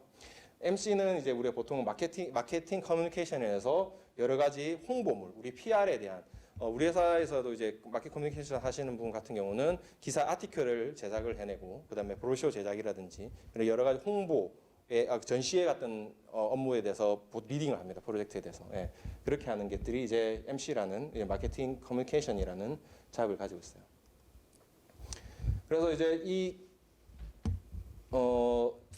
각 해당 잡마다 어떤 이제 태스크가 주어지는지를 보면은 근데 PM하고 BM 같은 경우는 아까 같은 경우 이제 제품을 이제 관리를 하기도 하지만 제품을 만들기 위해서 하는 우리 보통 이제 우리 회사에서는 프로젝트 이노베이션 프로젝트라고 부르는데요. 신제품 개발에 대해서 프로젝트 같은 거를 리딩을 하게 돼요. 뭐 이제 드라마 이런 거 보시면은 제품 개발을 위해서 막 공장에 뛰어다니고 이렇게 하죠. 실제 그렇게 합니다. 저도 이제 여기서 마케팅에서 PM으로서 같이 일을 했었고요. 그 제품 개발하면서 이제 연구소 애들하고도 직원들하고도 많이 싸우고 영업 사람들하고 싸우고 생산하고도 싸우고 싸우면 안 되겠지만은 악유 포인트가 많다는 말입니다. 여러 가지 각 그 부서마다의 잘 주장하는 바가 달라요. 그걸 갖다가 얘들이 마케팅 직원들이 이제 조율을 해 나가면서 프로젝트를 갖다가 리딩을 해 나가는 거거든요. 그래서 이 롱텀이에요. 제품 개발을 하는 거는 하나의 제품을 만들기 위해서는 뭐 여러 가지 플랜이 필요하기 때문에 제일 첫 번째로 마케팅의 PM이나 BM을 하시는 분들이 필요한 거는 플래닝이에요. 내가 하나의 이거 제품을 개발한다를 던져놨을 때 그럼 내가 처음 시작 단계부터 어떻게 해서 건지고 런칭까지 어떻게 시킬 건지에 대해서 플랜을 큰 그림을 그리면서 가는 거예요. 그려놓고 또 중요한 하는 또 플래닝을 짜거든요. 그래서 플래닝에 대한 그런 자기네 조금 태스크할 수 있는 능력이 있어야 되고요. 그리고 리더십이라고 불리는 이제 프로젝트 리더죠. 리딩을 할 수 있는 능력. 이거는 이제 실제 마케팅이 가지고 있는 능력은 없습니다. 마케팅 아무것도 몰라요. 실제 제품에 대한 뭐 잘 모르고 이제 하다 보면 이제 기동량으로 알게 되고 저도 아까 말씀드린 상대 출신이죠. 경영학과 출신인데 저는 이제 근데 제가 페인트에 대해서 뭐 감히 기술연구소하고 싸울 그게 되고 고객들과 만나는 영업들 싸울 그게 안 되죠. 그렇지만은 그 사람들의 의견을 조율할 수 있는 거죠. 서로가 많이 상반되는 의견을 가지고 있거든요. 영업은 시장에서 필요한 정보들만 다 가지고 이 제품을 만들어내라고 하고요. 랩 같은 경우, 연구소 같은 경우는 이 이상은 안 돼. 퀄리티에 대한 자부심. 왜냐면은 걔네들은 테크니션이 그 기술자이기 때문에 이 제품에 대한 오너십이 좀 나는 그런 단가에 대한 그런 만족도 못 시키지만 퀄리티에 우선이다. 서로가 막 상충되는 의견들이 많거든요. 그리고 중간에서 마케팅이 적정성을 찾는 거죠. 영업 네가 요만큼 양보하고 니도 양보하고 우리 이렇게 해서 제품을 만들자. 이런 식으로 프로젝트를 리딩할 수 있는 그런 능력. 그렇게 하려고 보면은 이제 우리가 커뮤니케이션 할 수 있는 능력. 여러 사람들하고 모여서 얘기도 하지만은 그런 대화를 좀 리딩할 수 있는 커뮤니케이션 능력도 상당히 중요하고요. 그리고 팀워크를 잘 만들어야 돼요. 리더로서 항상 마케팅은 조금 앞에서 치고 나갑니다. 모든 프로젝트들을. 그래서 그런 팀워크들을 다 이렇게 조율할 수 있는 그런 능력도 중요하고 그다음에 분석적으로 분석하고 판단, 뭐 의사결정 장애 이런 거 있으면 안 돼요. 자기가 분석하고 자기 그 데이터에도 확신을 가지고 밀어붙일 줄 알아야 돼요. 리더가 애매하게 생각을 해버리면은 프로젝트는 자꾸 딜레이가 돼요. 조금만 더 가볼까? 여기서 이 영업하고 얘기 들으니까 그래 너 얘기가 맞는 것 같아. 그렇게 해볼까? 이래서 그렇게 하면 안 돼요. 본인이 딱 기준을 마련해서 그거대로 밀고 나가야 돼요. 그러다 보면은 어쩔 때는 이제 마케팅만 욕을 먹는 양쪽에서 욕을 먹기도 하고 하는데 근데 제일 중요한 그만큼 본인이 분석을 많이 해야 돼요. 그래서 자기가 전공이 아니고 뭐 하겠지만은 페인트 만약에 자기 페인트는 페인트 공부를 많이 해야 되고 뭐 밸브에서는 밸브 공부도 많이 해야 되고 그리고 시장 상황에 대해서 전반적인 큰 그림 안에서 내가 판단을 갖다가 할 수 있어야 되거든요. 그런 분석적인 능력과 그다음에 판단할 수 있는 능력 있어야 되고 제일 마지막에 이제 이노베이션 조금 깨어 있어야 돼요. 좀 새로운 거를 항상 브랜뉴한 걸 만들어야 되고 신제품에 대해 개발에 대해서 적극적으로 자기가 끌고 나가야 되기 때문에 남들이 그냥 영업이라든지 보통 이제 영업 기술이 항상 같이 끼기 때문에 그 두 부서는 자기 입장만 대변을 하거든요. 기술은 상당히 보수적이에요 생각보다. 왜냐하면 그 기술적인 리스크를 잘못될까봐 되게 보수이고 반면에 영업은 무조건 이제 막 시장의 경쟁사는 이렇게 하는데 우리도 해라 이런 식으로 나오거든요. 근데 그 단순하게 그렇게는 안 돼요. 그래서 조금 더 그런 걸 갖다 파괴할 수 있고 좀 뛰어넘을 수 있도록 자기가 본인이 좀 더 스마트한 그런 생각을 가질 수 있도록 그런 이노베이티브한 좀 생각이 좀 필요합니다. 이제 마켓 커뮤니케이션도 이제 뭐 비슷해요. 우리가 플래닝이 중요하죠. 이게도 이제 뭐 만약에 전시회를 한다면 전시회는 보통 우리가 준비를 하게 되면 한 4, 5개를 준비해요. 우리가 왜냐면 그 전시회 하나 하는데 뭐 돈이 뭐 100만, 200만 든 게 억 단위 들거든요. 한 1, 2억 드는 그런 건데 그걸 갖다가 돈을 쓰는 부서잖아요, 일종의. 마케팅 돈을 쓰는 부서이기 때문에 잘 써야 되고 플래닝도 잘해야 되고 예산에 대한 관리도 잘해야 되고요. 조금은 다 아까 전에 PM하고 BM하고 플래닝이 좀 잘, 여긴 예산 관리까지 같이 들어가요. 행사를 진행함에 있어서 바짓을 만약에 딱 1억이랑 한정된 그거에서 내가 이 행사를 준비해야 된다고 하면은 거기서 어떻게 해서 본인이 만들어내는 거예요. 예. 회사 상황이 이제 올해 이 행사를 참가해야 되는데 올해 회사가 참 실적이 안 좋아서 작년에는 2억으로 했는데 올해는 1억밖에 안 되겠다 하면 못합니다. 이렇게 하면 안 되겠죠. 예. 이거 하려면 이제 본인이 1억 안에서 작년과 최소한 견주할 수 있는 더 뛰어넘기는 힘들겠지만 그 정도의 효과를 낼 수 있는 플래닝을 하고 본인의 인맥을 동원을 하고 해서 만들어낼 수 있는 능력이 플래닝을 할 수 있는 능력이 있어야 돼요. 그리고 이벤트 리딩도 그런 행사를 진행할 수 있을 때 본인 리더거든요. 본인이 이제 다른 부서들도 있어요. 일 안 하면 그건 마케팅 일이잖아. 너가 알아서 해라고 하면은 안 돼요. 예, 여러 부서한테 또 도움을 요청해야 되고 그렇게 할 수 있는 이제 이벤트를 리딩할 수 있는 능력, 여러 업체들도 관리해야 되고요. 우리가 이노베이션이나 제품 개발을 했을 때는 실제 내부 고객 우리 같은 직원들끼리 협조를 많이 구하겠죠. 근데 이벤트 같은 경우는 외부에서 일하시는 외부 업체들, 외부 업체들이 됩니다, 안 됩니다. 단가 협상부터 해가지고 더 이상 못 깎습니다. 내고도 칠 줄 알아요. 깎아야 되고요. 예. 그렇게 하면 또 일정도 맞춰야 되고 우리가 급하네 우리 먼저 해주세요 해야 되고 여러 가지 또 이벤트 리딩할 수 있는 거 있어야 되고요. 그리고 이펙티브 이코노미는 당연히 우리가 여러 부서와 유관된 역할을 하기 때문에 꼭 필요하고요. 그리고 우리가 그 미디어 플랜이라고 하는 거는 우리가 이제 대외 홍보 활동에 대한 이제 플랜을 갖다 본인이 짜는 건데요. 우리가 밖에서 보이는 우리 회사를 어떻게 볼 건지 그런 것에 대해서 플랜을 좀 짤 줄 알아야 되고 그런 것 갖다 실행시킬 줄 알아야 돼요. 그리고 단순하게 우리가 치킨집 소개하듯이 뭐 이렇게 찌라시 만들어가 동네 치킨 하던 게 아니고 우리가 이걸 어떻게 어느 타이밍에 이 광고를 내보냈을 때 제일 효과적일지 그런 것도 본인이 좀 분석을 하고 그러니까 좀 뭐 흐름을 잘 알아요. 시장에서 우리가 광고 게재를 하는데 경제지에 낼지 스포츠 신문에 낼지 아니면 뭐 산업지에 낼지 그런 것도 본인이 계획을 하는 거죠. 예. 그거는 이제 뭐 회사 소개를 하는 거랑 제품 소개를 하는 건 또 다르겠죠. 예. 그런 부분에서 본인이 플래닝을 하고 가장 구독이 잘 되고 효과적인 우리가 또 기회 비용을 생각해야 되니까 100만 원 들여서 얼만큼 또 우리가 금액을 들여서 얼만큼 효과를 볼지에 대해서도 본인이 플래닝 할 수 있는 그런 능력이 필요합니다. 이렇게 하면 제가 이제 그 마케팅에 대해서 이제 대략적으로 이제 설명을 좀 드렸어요. 예. 정말 이 마케팅도 뭐 많은 일이기 때문에 더 자세하게는 말씀을 드리고 싶지만 전체 오버롤 할 일들은 이렇고요. 그리고 이제 다음은 이제 영업 부분인데요. 실제 이제 영업을 많은 분들이 이제 꺼려 하시죠. 예. 영업을 많은 분들이 꺼려 하시고 영업직을 할래 하면은 다들 영업은 좀 별론데 대부분이 이제 왜 영업을 안 하는데 생각을 하시면은 첫 번째는 그럼 맨날 술 마셔야 되고 이제 밖 돌아다니고 너무 힘들어 안 된다. 못하니까 전부 다 앉아서 이렇게 일하고 안 됩니다. 예.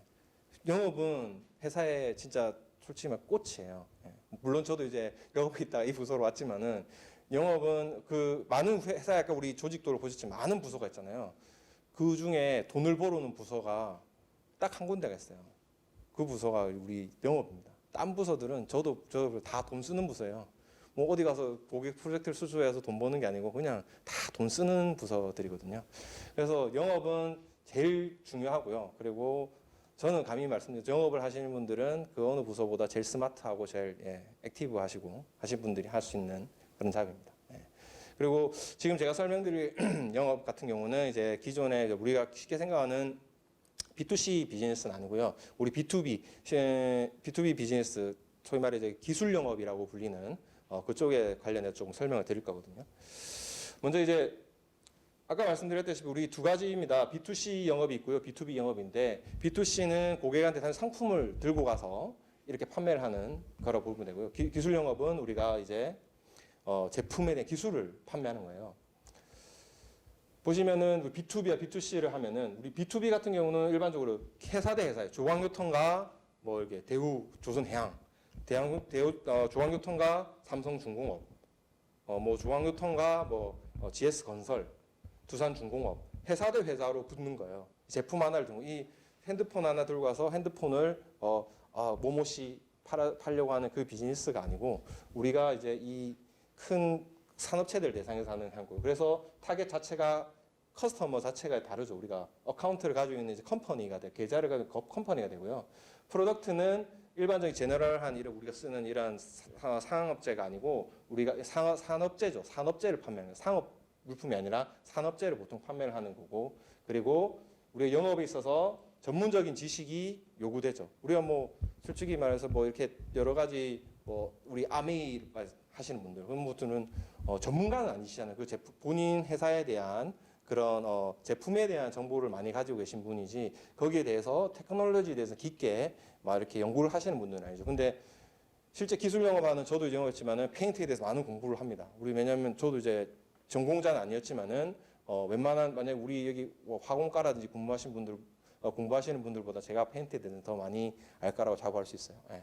그 정도로 이제 공부를 해서 고객들에게 왜냐하면 프레젠테이션도 해야 되고 기술에 대해서 설명해야 되기 때문에 기본적인 백그라운드에 대해서는 지식을 다 가지고 있으셔야 됩니다. 그리고 구매에 대한 프로세스가 길어요. 우리가 핸드폰 가는데 핸드폰 이거 봤는데 가서 오늘 가서 바로 살 수 있잖아요. 페인트는 그렇지 않아요. 우리가 기술을 어프로를 받아야 되고 그게 반영이 돼야 되고 검증을 하고 난 뒤에 이제 판매를 할 수 있거든요. 그래서 구매 절차가 좀 길어요. 그래서 커스터머들이 조금 더 얘네들은 로지컬 하죠. 좀 이론적이죠. 그러니까 뭐 감정적으로 요 톤 로고가 예쁜데 사볼까. 우리가 핸드폰 살 때는 뭐 이렇게 기능도 보지만은 뭐 아이폰은 디자인이 좋아 쓰시는 분도 있고 뭐 감성에 대한 마케팅도 많이 하고 여러 가지 부분이 있죠. 예, 그렇게 해서 좀 이모셔널한 부분이지만은 기술 영업은 그렇지 않다. 우리는 기술로서 딱 가는 거예요. 깡통이 노란색이라서 우리 회사가 많이 팔리는 건 아니에요. 예. 우리 회사의 페인트가 좋기 때문에 많이 팔리는 거지 깡통이 좋다고 해서 팔리는 거 아니거든요. 그만큼 이제 이 사람들은 기술적으로 검증이 된 거기 때문에 커스터머들이 로지컬하다는 거를 말씀을 드립니다. 예. 그래서 이제 뭐 쭉 읽어보시면 알겠지만 쉽게 말해서 이제 B2B 영업은 제품을 판매하는 게 아니라 우리 회사의 기술을 갖다가 상대방 이해하고 설득시킨 거예요. 우리 회사의 기술하고 그게 설득이 되면은 자기들이 쓸 수밖에 없어요. 비싸지만은 이게 봤을 때 이 기술이 우리랑 맞다. 그럼 쓰는 거예요. 예, 검증이 되고 하면은 그만큼 이제 B2B는 이제 단순한 그런 이렇게 뭐 가격적인 그런 부분 드라이브를 하는 게 아니라 전체적 기술을 보고 하는 영업이라고 보시면 됩니다. 우리가 영업을 하는데 보통 이렇게 되거든요. 그래서 뭐 세 가지 단계로 나뉘면 처음에 이제 우리가 기획을 하죠. 우리가 작업을 치는 거죠. 이 회사를 갖다가 우리가 수주를 해야 돼. 그러면 이제 우리 기획을 하는 거예요. 영업사원들이 막 머리를 굴리죠. 어떻게 해서 다 기획을 하고 그 다음에는 오케이 우리 이대로 하자 do it 하는 거죠. 이제 실행 단계를 합니다. 실행하고 그다음에 수주를 했어요. 스펙 그 사람들이 오케이를 놨으면은 이제 오케이를 하고 나서 그 다음에는 그 사람들이 진짜 사용하고 나서 계속 관리를 하는 거예요. 관리를 하면서 이 프로젝트뿐만 아니고 다음 프로젝트 같이 이어질 수 있게 수주 관리를 쭉 하는 단계가 스텝 3가 됩니다. 예. 그래서 보통 처음 기획 단계에는 이제 우리가 이 프로젝트를 갖다 하겠다. 몇 억짜리, 200억짜리 프로젝트다. 이거 우리 무조건 해야 된다. 자, 어떻게 할 건데? 세팅을 하죠. 그렇게 해서 어떻게 우리 접근할까? 액션 플랜도 짜고요. 그래서 제품적인 기술도 있어야 되지만 경쟁사 분석도 해야 되고 그리고 업계에서 어떻게 흘러가겠고 이 회사가 지금 무슨 이슈를 가지고 지금 가고 있고 그뿐만 아니고 세계적으로 어떤 흐름이 가고 있고 그런 부분을 막 연구를 하는 거예요. 그래서 이제 자신이 탁 하는 거예요. 로직을 계획을 짜는 거예요. 딱 내가 이렇게 해서 이만한테 가겠다. 이렇게 해서 고객들한테 드라이브 하겠다. 우리가 좀 부족한 부분은 어떻게 덮어야지. 부족한 부분 덮어야죠. 부족한 부분을 뭐 알긴 되겠지만은 조금은 드러나지 않게끔 분명히 100% 우리한테 만족하진 않을 거예요. 다른 회사도 우리 회사에 대해 약점을 알고 있고 서로가 약점을 알고 있지만 우리가 더 강한 부분을 부각시켜서 어떻게 할 건지에 대해서 계획을 세우는 겁니다. 그래서 계획을 다 세웠어요. 그러면 자 아까 말했던 2단계 이제 실행을 하는데요. 실행을 하다 보면은 이제 이때부터 이제 고객을 이제 직접을 만나게 됩니다. 만나게 돼서 우리가 뭐 앉아서 얘기를 하기도 하지만은 보통 이제 공식적으로 우리가 기술 세미나를 많이 하죠. 고객들을 모셔놓고 이제 우리 제품에 대해 설명을 하기도 하고 단순히 제품에 대해서 하는 것도 아니에요. 처음에는 제가 이제 주로 저희 많이 했던 방법은 고객들을 하고 제품 관련 없어요. 우리 페인트 교육시켜 드릴게요. 예. 도료 교육 왜냐하면 실제 저희 도료 같은 경우는 교육 받을 때가 잘 없어요. 그래서 근데 특별히 또 전문가가 없는 또 제작사도 많고요. 그래서 우리가 가가지고 저희가 이제 도료 교육 무료로 시켜드리겠습니다. 해가지고 모아요. 그래서 진짜 도료 교육을 해요. 어떤 테크놀로지, 에폭시가 어떻고 우레탄이 어떻고 그러면서 그렇게 하면서 루톤이라는 회사는 뭔가 이제 뭔가 좀 전문성 있어 보인다. 어느 회사도 안 해주는. 그래서 그렇게 하다가 이제 가면서 이제 시작하는 거죠. 이제 그렇게 해서 그럼 단순히 이제 담배 피러 가서 이제 그럼 뭐 요 프로젝트 뭐 있으시나 프로젝트 정보를 얻어서 또 다른 플랜을 구매를 또 만나고 실제 이제 프로젝트 그 많은 사람들 중에 실제 디시전 메이커는 한 명뿐일 거예요. 한 명에 두 명. 그 사람들을 설득시키기 위한 작업을 들어가는 거예요. 회사에 대해서 하고 그 다음에 그 기본적인 이론을 바탕으로 하면서 뒤에는 우리 회사에 대한 약간의 제품에 대한 그런 설명을 곁들이기도 하고 그렇게 하면서 너무 들이대는 거는 또 쉽지 않거든요. 우리가 기본적으로 그 사람들이 또 기술적으로 어려움을 가지고 있는 부분이 있어요. 그 부분 이런 부분에 대해서 우리가 참이 어려운데 뭐 자기들 우리는 실제 프로시저 절차서라고 그러거든요.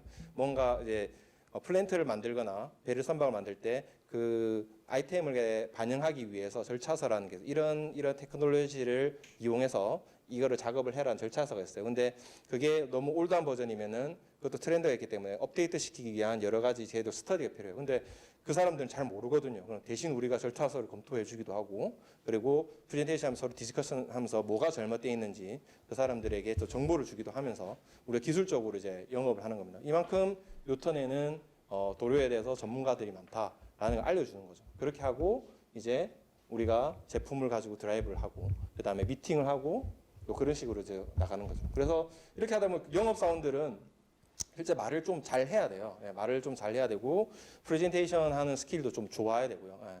맘대로 갔을 때 이제 뭔가 이제 혹할 수 있는 본인만의 있어야 되거든요. 그래서 그거를 본인들이 조금은 키워야 돼요. 그래서 그리고 리더십 얘들도 이제 결국에는 자기들은 이제 뭐 그 프로젝트를 따기 위해서 또 리딩을 해 나가야 되는 거예요. 그들이 이걸 해가지고 내가 어떻게 할지에 대해서 또 하면 옆에 또 걔네들도 여러 부서 마케팅이야, 너 뭐해? 마케팅 이거 가져와 하고 네 연구소는 뭐하냐? 자기는 자기 프로젝트를 또 하기 위해서 그 프로젝트 리딩을 하거든요. 그래서 추진력이 정말 강해야 돼요. 영업사원들은 기술 영업 특히나 포기를 하면 안 돼요. 끝까지 마지막 그 한순간 1%의 가능성이 있으면은 끝까지 가는 거예요. 마지막 견적까지 다 하고 그때 안 되면은 안 됐구나 하는 거지. 지레짐작해서 안 됐구나 이렇게 하면 안 돼요. 정말 영업사원들은 그 마인드가 꼭 필요하거든요. 그래서 프로젝트를 진짜 끌고 나올 수 있는 끈기랑 그런 게 꼭 필요합니다. 그래서 이제 실행 단계를 거쳤으면은 나머지 수주 및 관리 단계 가는 거죠. 근데 이제 실제 이제 우리가 수주를 해가지고 막 하다 보면 또 많은 변수가 많이 발생을 해요. 그게 대해서 그때부터 실제 문제는 이때 많이 생깁니다. 설득을 해서 너 거 쓰겠다고 했는데 뭐 발주에 문제가 생길 수도 있고요. 그 다음에 여러 가지 뭐 어플리케이션을 또 하다 적용을 시키다 보면은 기술적인 결함이 조금 발생 볼 수도 있고요. 그럴 때 정말 대응을 잘 해야 돼요. 특히나 저희가 도료 같은 경우는 워낙 이제 그 뭐랄까요, 저 예민한 애거든요. 이게 기후 환경에 영향도 많이 받고 그 다음에 이게 사용자들, 어플리케이터들이 또 도장 기술에서 영향을 많이 받고 하기 때문에 막 페인트가 진짜 우리가 속된 저희 말하는 걸 훌러덩 벗겨진다. 훌러덩 이제 저희 장판이 훌러덩 이렇게 일어나듯이 발라진 페인트 훌러덩 떨어질 때가 있어요. 그거는 페인트가 잘못된 게 아니고 분명히 이제 어플리케이터들이 잘못된 그런 것들이 발생하거든요. 그런 거 있을 때 우리가 어떻게 이제 기술적 대처를 해줄 건지 이 사람들이 또 분명히 이 사람들도 알아요. 이 문제가 발생했는데 우리 저 만들어가지고 그쪽 납품을 했는데 야 도장에 뭐가 문제 생겼다 이거 왜 이런데? 라고 이렇게 했을 때 우리가 정확하게 이제 그 분석을 해주고 판단을 해줘야 되거든요. 그런 모든 대부분의 이제 제가 알기로는 이제 우리 기술 영업 하시는 분들이 그런 챌린지가 옵니다. 왔을 때 얼만큼 신속하고 정확하게 우리가 가진 지식을 바탕으로 솔루션을 제공해 주는지 그거에 따라서 또 고객들이 다르거든요. 그래서 민기적 돼버리면은 이제 완전 그 다음엔 아웃인 거죠. 이 안 되겠다. 그게 그냥 고객 관리인 거예요. 그렇게 해버리면은 우리가 진짜 네 덕분에 요통 덕분에 우리 진짜 살았다. 우리 클레임을 갖다가 몇 억짜리 받을 뻔했는데 요통 때문에 막았다. 그러니까 다음에 또 우리 한번 써주십시오. 이제 요통밖에 안 쓰지. 요통 써야지. 그때부터는 이제 이게 가불이 조금 바뀌는 거죠. 우리 실제 말해서 우리 형은 요턴이 요턴 아니면 이거 안 되더라. 요턴이어야지만 되더라. 이런 식으로 인식을 가져가면서 계속 가져가는 거예요. 예. 그렇게 가면 진짜 친구처럼 됩니다. 고객이랑. 한번 놀러 옵니까? 전화 오고 자기들이 전화 와요. 전화해서 뭐 얼굴도 안 보이고 뭐 합니까? 하면서 가서 뭐 술 자기들이 자기들이 밥 살게 밥 먹으러 오라 하고 자기들이 또 이렇게 하는 건 분명히 고객들이 뭔가 궁금한 게 있는 거예요. 본인들이 문제가 발생한 거예요. 가서 이제 우리 거 안 썼는데도 물어보거든요. 솔직히 뭐 도료 메이커가 많으니까 이 과장 미안한데 요통 건 아닌데 내가 있었는데 이 주문생이 있는데 그래 그러면 일단 내일 제가 우리 감리 한번 보내드릴게요. 그래서 제가 또 저는 이제 영업사원 그래서는 어깨에 힘주고 나와서 감리팀한테 부탁하죠. 형님 미안합니다. 이거 가서 좀 해서 또 우리 감리팀이 또 가서 또 해결해줘요. 그럼 또 그래서 역시 하면서 다음번에 또 프로젝트 할 때 우리한테 많은 정보가 주죠. 우리가 실제 뭐 조금 불공정인 것 같지만 우리가 구매 쪽들은 항상 공정해야 되죠, 그죠? 근데 구매 쪽을 계속 파는 거는 많은 정보를 받아내려고 이제 노력을 하는 거거든요. 이제 그렇게 해서 프로젝트에 대해서 이제 뭐 당연히 우리가 가격이라는 부분에서 떨어지면은 안 되는 거지만은 우리가 그 프로젝트가 어떻게 진행 흐름에 대해서 먼저 정보를 입수하고 먼저 한다면은 이제 뭐 구매처에 만족을 시킨다 수 있는 선점을 하는 거니까요. 그런 식으로 이제 고객들과 관계를 형성을 해나가는 거죠. 뭐 우리가 맨날 술 마셔가지고 이렇게 영업하는 그런 영업은 B2B에서는 없어요. 예, 실제 저도 생긴 것 같이 딱 술도 좋아하고 너무 좋아합니다. 근데 실제 그렇게 영업사원 이래야지라는 사람도 있지만은 저는 좀 이제 영업을 하고 이제 인사를 맡으면 달라진 거는 저 같은 영업보다는 좀 더 침착하고 꼼꼼한 사람을 좋아하는 사람들 많아요. 뭐냐면 요즘에는 고객들 중에도 본인은 본인의 일에 대해서만 집중을 하고 자기가 그 업무 이외의 시간에 방해받는 싫어하는 분들이 너무 많아요. 그래서 그분들이 요청하는 기술적인 부분을 정말 퍼펙트하게 탁탁탁 일적으로 해주고 그걸로 클리어 하시는 분들은 그 영업사원들한테 100% 만족을 하시는 거예요. 예. 뭐 고객이 이제 조금 뭐 자기도 이런 걸 좋아해서 같이 뭐 밥도 먹고 할 수는 있지만은 그 외의 부분으로서 충분히 커버를 할 수 있다는 거. 그래서 나는 좀 술도 잘 못 마시고 나는 이제 좀 내성적인데 과연 이렇게 할 수 있을까? 내성적인 것보다 사람 만나는 게 영 껄끄럽지 않고 그냥 이렇게 사람 만나서 얘기를 하고 일적으로 대화하는 거는 그런 분들이 또 정말 잘 풀어 가시는 분들도 많이 봤어요. 예. 그리고 우리 지금 영업 사람들 중에도 그런 분들이 더 빨리 승진도 하시고 이렇게 해서 더 높은 데 또 계신 분들도 있고요. 예. 그러니까 본인의 이제 너무 그런 자기 고정관념에서 조금 벗어나셔서 본인이 이제 플래닝을 잘하고 이제 이렇게 할 수 있는 부분에 대해서는 좀 열어두시고 생각을 하시는 게 영업 부분에 좋다라고 말씀드립니다. 그리고 우리 회사 같은 경우 또 좀 외국계 회사이기 때문에요. 저희 좀 영어로 커뮤니케이션 할 수 있는 능력이 조금 필요합니다. 그건 뭐 산업분마다 조금 다르긴 한데요. 근데 영어에 대해서 또 스트레스를 정말 많이 받으세요. 제일 많이 질문 받기도 하고 도대체 영어를 얼만큼 해야지 됩니까? 라고 질문을 받는데요. 저는 영어를 잘 못해요. 예, 저는 뭐 이제 외국에서 앙연수를 갔다 오지도 않았고요. 그냥 저 혼자서 그냥 영어 공부 좀 하고 하는데 자기 본인이 그 일적으로 내 감정을 표현하라는 게 아니거든요. 우리가 비즈니스 할 때는 감정을 배제하고 기술적으로 얘기를 해야 되고요. 그리고 비즈니스에 대한 얘기 때문에 그거를 전달하는 거지. 실제 영어도 그게 내 감정을 표현하고 그러니까 진짜 뭐 영어를 통해서 니랑 이제 플랜트십을 쌓고 이게 어렵지만 실제 그 업무를 보기 위해서는 매일 쓰는 전문적인 용어들은 계속 이제 머리에 남거든요. 그걸 통해서 이제 비즈니스를 해나가는 거예요. 그래서 너무 스트레스를 안 받으셨으면 좋겠어요. 내가 생각한 바에 대해서 정확해 뭐 너무 아름답게 얘기하려고 할 필요 없이 정확하게 상대방이 내가 발음이 안 좋은데 정말 그거는 100% 장담이나 고민 안 하셔도 되고요. 정말 우리 회사에도 지금 아까 말씀드렸지만 싱가포르 분 계시고요. 그리고 우리 회사는 노르웨이 회사죠. 노르웨이 애들이 영어가 정말 알아듣기 어렵거든요. 그런 게 중요하지 않는 것 같아요. 그래서 본인이 그냥 정확한 생각을 전달할 수 있는 정도가 외국어에서 적합한 능력이다라고 보시면 될 것 같아요. 근데 다른 회사도 마찬가지일 거예요. 뭐 유창하게 하는 게 물론 더 좋겠죠. 근데 내가 이것 때문에 안 되겠지라고 해서 영어에만 너무 올인하시는 분들이 많아서 제가 드리는데 내가 이 정도의 레벨이 됐다 싶으면은 그것보다는 아까 말씀 직무에 대한 경험을 좀 쌓으시게끔 더 노력을 하시라고 제가 말씀을 드립니다. 이렇게 하면 이제 제가 영업에 대해서 어떤 일을 하는지 쭉 흐름을 한번 알려드렸어요. 이 B2B 영업이 이런 일을 하고 있어요. 이제 마지막으로 이제 인사인데요. 제가 지금 하고 있는 인사입니다. 실제 저도 이제 아까 말씀드린 좀 뭐 은행도 다녀보고 이제 뭐 이것도 다녀보고 했지만은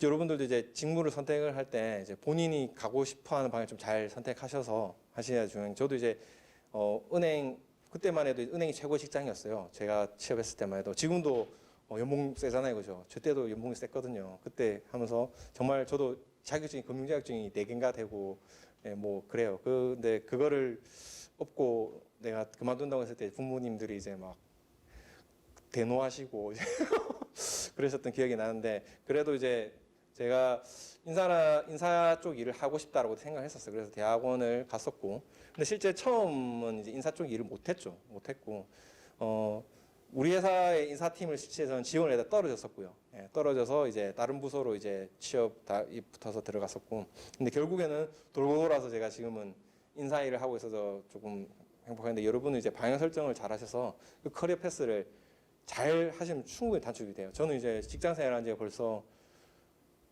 몇 년이죠? 은행까지 포함을 하면은 엄청 십몇 년이 되죠. 그 기간 동안 했는데, 예, 실제 제가 하고 싶어 하는 일을 한 거는 불과 1, 2년밖에 되지 않으니까요. 예. 그래서 인사는 이런 일을 해요. 예, 저도 이제 뭐 해보니까 크게 인사팀만 뭔가 좋아 보이고 엄청나게 이제 뭐 회사에서 인사권을 쥐고 있어서 다들 절대 그렇지 않습니다. 인사는 아까 말씀드렸지만 요즘에 채용 트렌드가 그렇게 변해가면서 인사에 대한 결정권, 채용에 대한 결정권은 인사팀이 그렇게 포지션을 많이 두지 않아요. 예. 적어도 저희 회사만큼은 저희는 이제 제가 물론 서류가 들어오면 서류 평가에 대해서는 저희 인사팀에서 합니다. 인사팀에서 서류 평가를 하고 선발된 인원에 대해서 면접을 왜냐하면 그분들이 뭐 100통씩 200통씩 오는 그 이력서를 다 검토하셔야 하면 그럼 인사팀은 할 일이 없죠, 그죠? 그 정도는 저희가 철저 1차 선발은 저희가 하고요. 그 다음에 추려진 인원에 대해서 이제 면접을 보실 때는 대부분 이제 실무자들의 의견을 많이 존중을 합니다. 근데 저희도 뭐 입을 꾹 닫고 있지도 않아요. 정말 이분은 진짜 아닌 것 같은데 라고 솔직하게 얘기하면 이거는 우리가 보면 좀 아닌 것 같다. 정말 한 명이 뭐 통일되는 경우가 대부분이지만 눈이 비슷하거든요. 근데 그 중에 이거 우리가 보면 그런 가끔 악의는 있긴 하지만 결국엔 인사가 져요. 저희는 그러면은 본인들이 원하는 사람을 하십시오라고 얘기를 합니다.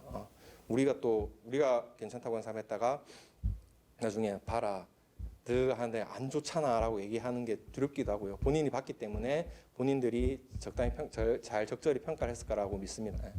그래서 우리가 채용을 할 때는 채용을 진행하고요. 그리고 이다음부터는 이제 우리가 인사 쪽에서 주로 하는 일입니다. 이제 이동 배치, 우리 부서원들 많죠. 조직 구성원들을 갖다가 한 부서에서 있기도 하지만은 로테이션을 시키기도 합니다. 여기 우리 A라는 부서, 저같이 이제 뭐 영업에 마케팅에 있다가 영업으로 갔었다가 이쪽으로 오기도 하고 우리가 로테이션 시키는데 거기에 대해서 적절하게 인원 배치를 시키고요. 그런 일들을 우리가 하고요.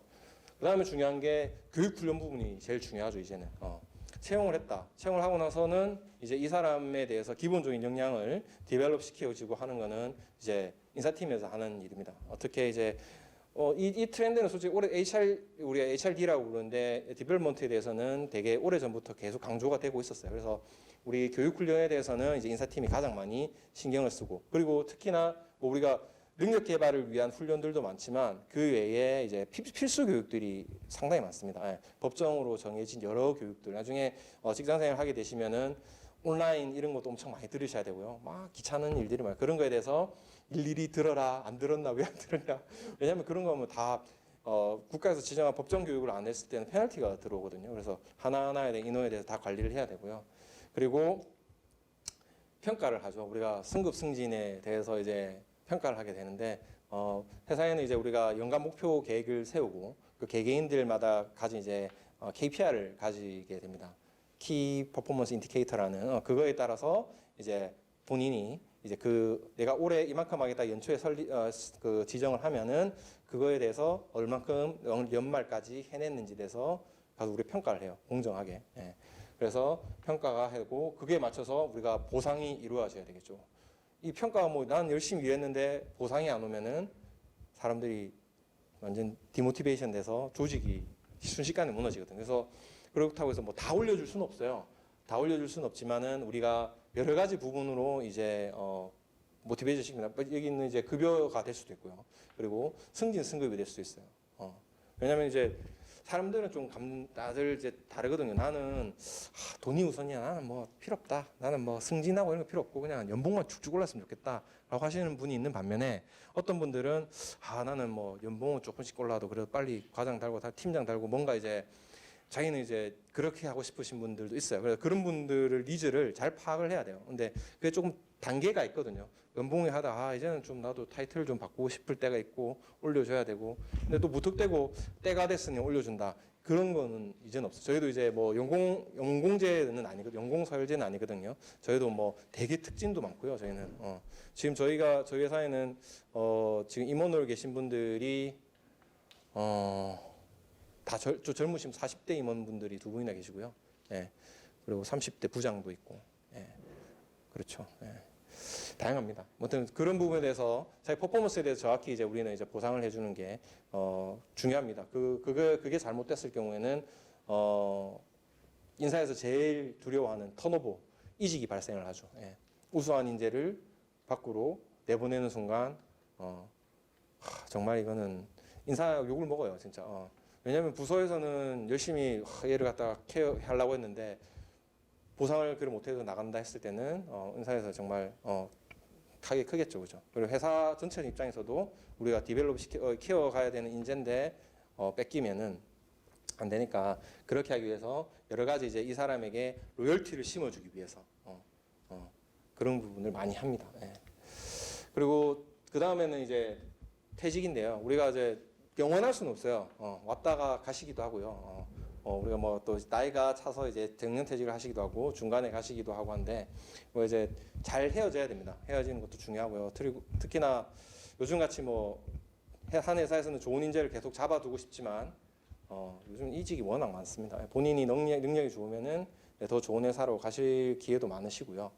그만큼 제가 계속 말씀을 드리지만 자꾸 커리어 패스에 대해서 말씀을 드리는 거는 내가 나는 무조건 대기업 가야 돼. 대기업 못 가서 어쩌지? 친구는 뭐 얼마 뭐 5천 4천 5천 받는데 이 회사 가면 한 3천밖에 못 받는데 자존감이 낮아지고 이 커리어 쌓아서 옮기시면 돼요. 예. 이 갔다가 대기업에 가서 자리 못 잡고 빌빌댈 수도 있고요. 그리고 여기서 커리어 쌓아서 나중에 팀장급 자리가 났을 때 그걸로 이직이 가능할 수도 있고요. 예. 저희 회사에도 특히 저희 회사 같은 경우는 너무 이제 이직을 잘 해가세요. 뭐 회사에서 저희는 이제 나름 시스템 체계가 이제 중견기업급에서 외국계 중견기업급이다 보니까 커리어 쌓기로는 정말 좋은 어떻게 보면 회사죠. 그래서 저희가 좀 인사팀에서 엄청 많은 스트레스를 받는데요. 그런 커리어를 쌓아서 본인이 해봤다. 이런 모노 프로젝트 B2B 비즈니스에서 나름 우리가 체계가 있거든요. 저희 회사에서 툴도 많고 그런 걸 갖다가 다 스터디를 다 해요. 한 5, 6년 스터디를 막 다 헌업을 하면서 다 자기 걸 만드는 거죠. 그러고 나서 이제 진입하는 회사들에서 팀장급을 뽑는다. 그럼 가서 이제 그 툴들 그대로 적용하는 거예요. 그렇게 하면 그 사람들 인정받고 이제 연봉이 막 축축축 오르시는 분들도 있거든요. 그래서 본인이 이제 선택을 하실 때 내가 너무 대기업의 수시에 목을 맹다든지 대기업 공채한다든지 그렇게 하실 필요는 꼭 없어요. 내가 뭐 직장 생활을 갖다가 1, 2년 하고 그만두는 건 아니거든요. 직장을 길게 보시고 하실 수 있게끔 그렇게 하시면 되고요. 그래서 무슨 퇴직을 할 때는 우리가 잘 헤어져야 돼요. 잘 헤어지게 되기 때문에 퇴직에 대해서도 엄청 신경을 많이 씁니다. 그 외에 이제 대외 업무, 이제 기타 등등의 업무들이 많습니다. 근데 실제 이 업무보다 이제 대외 업무가 주된 일이 많죠.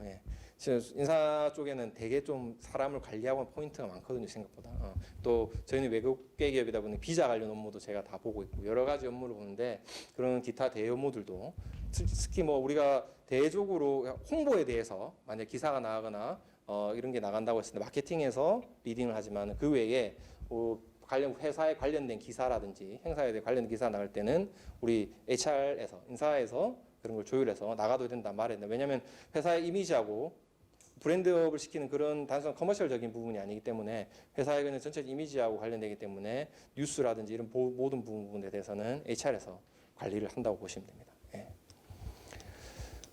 우리가 이제 HR을 이제 크게 두 개로 볼 수 있는데 우리가 이건 좀 학교에서 책에서 보면 이제 우리 HRM과 HRD 두 개를 나누는데 우리 인적 자원 관리라고 부르는 게 이제 휴먼 리소스 매니지먼트 우리 인적 강화 관리고. 근데 HRD는 이제 휴먼 리소스 디벨롭먼트라고 하죠. 실제 디벨롭먼트가 이 안에 포함이 되어 있어요. 근데 워낙 아까 말씀드렸다시피 교육 훈련 부분이 중요하기 때문에 이렇게 나누어서 보시면 될 것 같아요. 그래서 매니저먼트 우리가 관리를 하는 부분에는 고용하고 그다음에 그 사람들 평가하고 보상하고 프로모션하고 이런 부분이고요. 그다음에 디벨롭먼트는 트레이닝하고 교육시켜서 하는 부분이 트레이닝이라고 보시면 됩니다.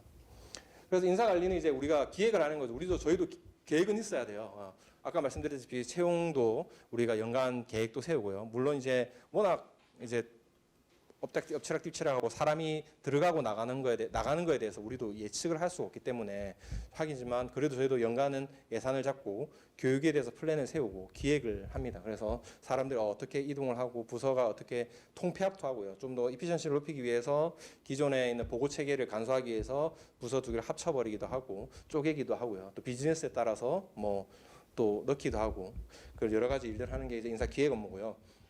그 다음에 아까 말씀드린 채용과 배치, 우리가 채용을 하고 하는 그런 모든 일련의 과정은 HR에서 진행을 합니다. 공고를 내기, 공고 진행부터 해서 이제 이런 부분까지 인사에 진행하고요. 그리고 평가와 보상은 제일 중요한 부분이죠. 관리에서는 평가하고 할 때 공정성이 100% 부여가 돼야 되니까요. 누가 느꼈을 때 한 사람이라도 와 이번 인사는 좀 아닌 것 같은데 라는 말이 안 나오게끔 하려고 노력을 최대한 하죠. 예. 근데 100%를 만족시킬 수는 없어요. 예. 뭐냐면 모두 다 본인은 회사에도 내가 이렇게 열심히 했는데 라고 생각할 수 있고 그리고 우리나라 속담 참 잘못된 속담이지만 사촌이 땅을 사면 배가 아프듯이 그 친한 동기끼리 누가 먼저 또 특진을 하거나 진급을 하거나 하면은 또 말이 나올 수도 있고 근데 그런 부분에 엄청 우리가 한 사람을 모티베이션 시키기 위해서 우리가 보상을 해주지만 또 상대적인 박탈감, 디모티베이션 되는 부분도 우리가 고려를 해야 되거든요.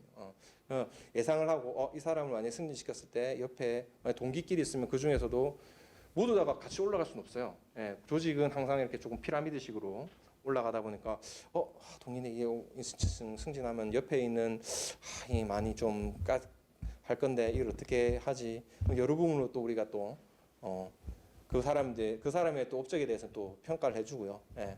그 사람들 폄하할 필요는 없습니다. 뭐 그 사람에 대해서 잘한 부분에 대해 평가를 해주고 그리고 정확하게 왜 그렇게 됐는지에 대해서 알려주면 돼요. 뭘 잘해서 그런 건지, 예. 뭐 때문에 이 사람이 팀장으로 올라갔고 그렇게 됐다라는 것에 대해서 정확하게 알려줘서 그 사람들하고 이제 조금 여러 가지 조율을 필요한 거죠. 그리고 개발 육성 부분은 이제 우리가 아까 여러 가지 전문가로 이제 만들어가는 과정입니다. 아까 말씀드렸다시피 제가 뭐 계속 직무에 대해서 이렇게 설명해 드리지만 여러분이 제가 오늘 말씀드린 걸 했다고 오늘 마케팅도 소개드렸고 영업도 해서 이 직무에 100% 안다라고 할 수는 없잖아요. 내가 또 준비를 열심히 인사를 하기 위해서 여러 가지 준비를 했다 해서 내가 그분이 경력직이 아닌 이상 신입사원인 기대치가 우리가 막 이렇게 높지는 않거든요. 그 사람이 잘할 거라는 기대치를 갖고 이 사람을 어떻게 디벨롭 시킬지에 대해서는 또 인사팀에서 고민을 합니다. 어떤 교육을 보내고 어디 관련된 교육을 해서 보내고 저희는 한국에서 뭐 여러 가지 능력 교육에 대해서 하기도 하지만 그룹에서 스트럭처가 엄청 깊어요. 영업에서 갈 수 있는 해야 되는 우리 글로벌 교육들이 스텝이 한 6단계가 되고 HR에서도 한 3-4단계 되고 구매, 뭐 전 마케팅 거기에 대해서 또 매니저가 되면 또 매니저에서 가야 되는 스텝에서는 그런 교육 커리큘럼이 그룹에서 있어요. 그러니까 그거에 대해서 이제 만들어 가는 거죠. 또 각 비즈니스에 또 맞춰서 또 그 컨셉에 대한 교육을 시켜주고 또 이렇게 하거든요. 그래서 그리고 우리는 교육 출장을 이제 가면 이제 해외로 막 가는 거죠. 이제 해외로 가서 이제 좀 며칠씩 교육을 받고 오고 이렇게 하면은 그런 데서 본인들도 만족감이 높겠죠. 아무래도 한국에서 뭐 교육을 받는 것도 물론 좋지만은 해외에 가서 이제 교육을 뭐 한 일주일씩 받고 오고 그렇게 하는 것도 그 사람들하고 또 그렇게 하면서 자기가 디벨롭이 되는 거는 한국에 있는 사람들이 다가 아닌 거죠. 유턴을 가면 이제 우리나라만 오는 게 아니고 우리나라에서 한두 명 가고 뭐 거의 각 나라에서 오거든요. 그래서 그 사람들이 모여서 이제 계속하는 거죠. 뭐 올해 같은 경우는 특수하게 코로나 때문에 지금 우리도 지금 전 글로벌 우리 요턴 자체가 전부 다 모든 스탑이거든요. 지금 회의도 다 화상으로 하고 이렇게 하기 때문에 하지만 연간에 이제 그런 교육들은 이제 개발 육성을 위해서 계획을 딱 짜게 돼 있어요. 예. 그래서 우리가 그러면 이제 인사팀을 하기 위해서 어떤 게 필요하지? 참 애매하죠. 인사팀은 이게 뭐를 준비한다 자격증이 있는 거 차라리 그 영업을 한다고 했으면 대외 활동 같은 걸 부각시켜서 내가 이런 거를 했다고 얘기할 수도 있겠고 뭐 마케팅을도 마찬가지고요. 그리고 뭐 자격증을 딴다거나 하지만 인사에서는 실제 뭐 그런 대활동으로 뇌를 부각시킬 수 있게 좀 힘들 수도 있어요. 예. 보시면 이제 뭐 이런 것들이 조금 필요해요. 예. 우리가 지식적인 부분 봤을 때는 인사라든지 노무 관련 복규, 우리가 상당히 뭐 노동법이라든지 그런 게 있거든요. 그런 부분에서는 좀 있으면은 업무가 편해져요. 뭐 저도 이제 책을 한 몇 년 놓았다가 다시 또 이제 공부를 하고 다시 보면 또 법규는 계속 업데이트가 되니까요. 특히 또 보는 시각이 좀 달라져요. 그 단순히 공부하던 입장이었으면은 저는 이제 저도 똑같은 우리 회사의 소속이지만 저는 우리가 노사위원회를 하면은 저는 사측이고요. 예, 다른 근로자분들은 노측이에요. 그러니까 저랑 입장이 달라요. 저는 저도 똑같이 월급 받는 입장이지만 저는 회사를 편을 들어야 되고 다른 근로자 대표들은 근로자의 그걸 들어야 되는 서로 완전 다른 입장이거든요. 예, 그래서 이 인사 노무에 대해서도 근로자였을 때는 이런 부분이 있어서 우리가 요구를 하기 위해서 이제 좀 공부를 해야 된다고 하면 반대의 입장이 되어서 인사 노무에 어떻게 이런 부분에서 우리가 잘 흘러나갈 수 있게끔 우리가 법 테두리 안에서 우리 할 수 있게끔 좀 조절할 수 있게끔 하는 그런 지식을 쌓기 위해서 인사 노무 관련된 법규들 좀 알면은 좋을 것 같고요. 그리고 우리가 너무 모르는 것보다는 이제 인적 자원 관리에 대한 그런 기본적인 지식들을 좀 알면 좋아요. 뭐 조직 관리론이라든지 행위론이나 이런 부분에 대해서 좀 알면은 본인이 업무를 진행할 때 있을 때 조금은 느낌이 와요. 이런 부분이 있구나라는 게 느낌이 와요. 저 같은 경우는 저도 이제 인사를 공부해서 그런지 모르겠는데 동기부여라든지 이런 부분에 대해서도 조금은 되게 신경을 많이 쓰고 내가 무턱대고 이거를 행했을 때 어떤 사람들이 이렇게 올 거라는 그런 거에 대해서도 좀 생각을 하게 되거든요. 그리고 우리 회사 구조에 대해서도 이런 식으로 좀 이피션시를 높이려면은 어떤 식으로 조직이 좀 흘러가면 좋겠다라는 거 본인이 플랜이 생기고요. 물론 이제 올라갈수록 이제 그런 부분에 지식이 필요하게 됩니다. 왜냐면은 이제 팀장이 되고 이렇게 구조를 좀 전체적으로 봐야 되는 입장이 되면은 자기 이론적인 백그라운드가 있으면은 이게 핸들링 하기가 쉽거든요. 그래서 저런 지식이 좀 필요하고요. 그리고 스킬적인 부분은 이제 우리가 커뮤니케이션 능력은 다 나오는데요. 그 인사 같은 경우는 우리가 직원들과 이제 임금 협상도 해야 되고요. 우리가 근로계약서를 저희 이제 매년 쓰거든요. 그 임금 협상을 하는 거죠. 자, 강님 좀 어디서 둘이서 앉아서 이제 자, 우리가 책정한 연봉은 이만큼입니다. 그럼 본인이 사인 못해 이렇게 하면 큰일 나겠죠, 그죠? 제발 좀 써주세요. 그럴 수는 없잖아요. 그러니까 그 사람하고 이제 어떻게 커뮤니케이션 할 수 있는 게 필요하고, 그리고 커뮤니케이션이 앞쪽에 이제 마케팅과 세일즈는 좀 자기의 이야기를 많이 전달할 수 있는 커뮤니케이션이 있다면은 인사는 길을 열고 있어야 돼요. 항상 들어주는 게 중요하거든요. 저도 이제 실제 조금 외향적인 성격인 것도 있고 그 전에 해오던 잡들이 조금 반대쪽 말을 하는 입장이라서 실제 처음에 되게 애를 많이 먹었어요. 내 이야기를 해서 상대방을 자꾸 설득시키려고 하는 좀 그런 게 있는 거예요. 그래서 지금은 이제 반대 입장, 그 상대방의 이야기를 듣고 설득에 이해를 해주는, 상대방을 먼저 이해하는 게 우선이 돼야 돼요. HR에서는. 그러니까 많은 불만이 들어옵니다. 불만 내서 그건 아니라고 아니고 그럴 수 있겠다라고 항상 그 사람 입장에서 좀 생각할 수 있는 좀 반대적인 커뮤니케이션 능력이 필요해요. 그래서 노사 간의 협의를 이끌어낼 때도 노측은 강합니다. 항상 노측은 좀 강하게 본인들의 주장을 얘기를 하고, 사측도 물론 뭐 우리가 우리 가이드라인이 정해져 그걸 갖다가 어필을 하겠지만 일단은 노측의 얘기를 들어줘야 돼요. 왜냐면 우리는 사용자의 입장이고요. 사측은 그런 이용 입장인데 먼저 들어주고 상대방을 누르거나 이렇게 하는 인사는 좀 잘못된 거라고 개인적으로 생각하거든요. 그래서 상대방의 얘기를 듣고 거기에 대해서 우리가 인사 쪽에서 잘못한 부분은 인정을 할 수는 있어요. 그거는 우리가 다시 한번 협의를 해서 다시 얘기해 주겠다. 무자르게 딱 자를 필요는 당장 없어요. 그 본인의 얘기를 듣고 우리 상황적으로 또 디스커션을 잘 해가지고 해야 되고요. 그리고 잘 분석을 잘 해야 됩니다. 여러 가지 우리 회사에도 보면은 여러 가지 인사에도 관련된 분석적인 일들이 많습니다. 그런 부분에 대해서 우리가 문제도 많이 생기고요. 특히나 사람 문제이기 때문에 이게 참 예상할 수도 없기 때문에 더 다방면으로 if라는 걸 더 많이 걸고 이렇게 됐을 때 이렇게 됐을 때 어떻게 될까라는 거를 또 분석을 해야 되고, 그런 문제가 닥쳤을 때는 또 해결을 잘 해나갈 수 있어야 되고요. 아까 말씀드렸던 협상은 약간 우리 노사 간의 협상이 필요하기 때문에 해야 되고, 여러 가지 이제 데이터들이 많아요. 인사에 관련된 여러 가지 데이터, 우리가 급여를 산정하거나 누군가를 이밸류에이션 평가하기 위해서는 여러 가지 그 사람들이 제출한 자료들이 있는데요. 그 자료들에 대해서 잘 객관화 시켜야 되고요. 예. 자기들 중심으로 해서 우리가 아까 말한 KPI에서 자기 성과에 대해서 이제 퍼포먼스를 막 제출을 한단 말이죠. 그거에 대해서 고지고대로 이게 이렇네라고 판단하시면 안 돼요. 전체적인 시장의 분위기도 봐야 되고 또 옆에 있는 비교 평가도 해야 되지만 뭐 절대 평가도 해야 되고 상대 평가도 해야 되고 여러 가지를 통해서 분석하고 활용을 해가지고 적절한 데이터를 만들어서 그 사람들이 계속 주장을 했을 때 딱 봐서 그 사람들이 맞네라고 받아들일 수 있는 데이터를 만들 수 있는 그런 능력들도 필요합니다. 그리고 당연히 이제 인사팀은 뭐 어깨에 힘주고 이렇게 하면 무슨 쭈구리처럼 이렇게 좀 차라리 쭈구리가 더 나은 것 같아요. 예. 사람들한테 좀 친근하게 다가가는 그런 것도 필요하고요. 인사팀은 상대 밖에서 지금 이제 직장에 인사팀은 뭐 뭔가 인사가 다 뇌를 자를 수도 있는 사람, 뭐 인사적 지위가 있는 그렇진 않거든 인사팀은. 아까면 저 맨날 이제 창고 정리하고 유니폼도 나눠줘야 되고 되게 바쁘거든요 그런 일 때문에. 그래서 다른 부서를 도와주는 조금 봉사 정신이 좀 있어야 되고요.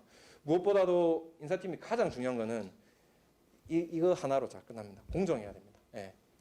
저도 회사 생활 하면서도 저랑 친한 직원들도 있고요.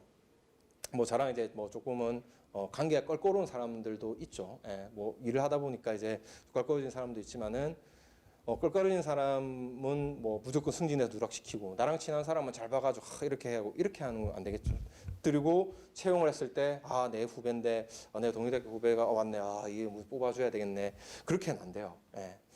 우리 옆집 사는 친구가 친구 사촌이라고 하면서 지원서 들고 왔는데 지원해라 하죠. 지원하는 건 내가 막을 수 없으니까 그죠. 제가 근데 그거로서 해주는 건 있어요. 제가 친분 있으면 야 왜 떨어졌는데 하면서 그거에 대해 정확하게 말을 해줘요. 그게 제가 할 수 있는 친분에 대한 다예요. 근데 내가 친했기 때문에 이 사람을 뽑거나 친했기 때문에 뭔가 승급 기회를 더 주거나 그러면 절대 안 되거든요. 그리고 그런 상황이 발생했을 때는 우리 또 뒤에 가서 또 얘기하는 거죠. 야 미안하게 됐지만 내가 공정하게 말해주는 거예요. 니 이렇게 해서 안 됐다. 그걸 알려주는 게 그 친분에 대한 건 끝이에요. 예. 그것 때문에 내가 하는 그 마음이 근데 참 갖기가 힘들거든요. 예, 저도 이제 되게 친한 동료들도 있고 하지만은 속으로 네가 좀 잘했으면 좋겠다라고 이제 맨날 얘기는 좀 잘해라 이러면서 내 손에 피 묻히기 싫다 이런 얘기도 하는데 그만큼 이제 공정성이 가장 중요합니다. 무엇보다도 가장 중요합니다. 그래서 혹시나 이제 인사 쪽으로 인사나 특히 인사뿐만 아니고 인사라든지 구매 그리고 관리 쪽 포인트에서는 좀 공정해야 되고요. 그리고 본인의 정직함이 좀 묻어나야 됩니다. 예. 숫자를 다루는 특히 뭐 재경팀을 내가 지원하겠다면은 재경팀도 뭐 정확한 것도 중요하지만은 여러 가지 또 공정해야 되겠죠. 총무팀도 마찬가지입니다. 급여를 관리하고 돈을 관리하기 때문에 본인이 공정해야 되는 것과 동시에 정직해야 되고요. 구매는 특히나 일을 하게 되면은 갑과 을 중에 항상 갑인 부서잖아요, 그죠? 사는 부서니까 얼마나 많은 이게 리베이트가 들어오고 정말 저희 회사 규모에서도 많은 이렇게 들어오거든요. 그런 걸 갖다가 단호하게 해서 딱 품질을 보고 할 수 있게끔 그만큼 이제 공정하고 좀 정직한 게 필요한데 특히나 인사 쪽에서는 우리가 조직이 와해될 수 있기 때문에 저 공정함과 이제 정직함이 꼭 필요합니다. 예. 자, 그래서 이제 제가 이제 이게 제가 저 공자가 한 말인데요. 여러분이 이제 좋아하는 일을 꼭 찾으시고 하고 싶어하는 일을 찾으시고요. 그래가지고 그 일을 계속 커리어를 중간에 멈추시지 마시고 쭉 이렇게 이어갈 수 있게끔 그렇게 하시라고 제가 좀 마지막으로 드리고 싶습니다. 예. 오늘 조금 원래는 이 뒤에 거로만 해서 보통 2시간을 해요 제가. 예. 근데 앞에 회사 소개를 하고 이렇게 하면서 좀 급하게 진행한 면이 없지 않아 있는데요. 예. 혹시나 이제 궁금하시거나 하면은 저한테 뭐 개인적으로 연락을 주셔도 돼요. 제가 오늘 명함을 차에 두고 와가지고 좀 드리고 싶은데 못 드려서인데 혹시나 뭐 여러 가지 제가 도움을 드릴 수 있는 일이 있으면은 도움을 청하셔도 됩니다. 예. 취업을 하실 때는 절실하셔야 돼요. 예. 저희가 뭐 크게 도움은 안 되겠지만은 그래도 여러분한테 좀 도움이 드릴 수 있는 부분이 있다고 하면은 하시는 거예요. 저도 취업을 했을 때 그랬었어요. 예. 했을 때 많이 또 제가 아는 선배의 또 선배 요청을 청하기도 했으니까요. 아무튼 다들 좋은 결과 있기를 바라겠습니다. 네, 수고하셨습니다. 네.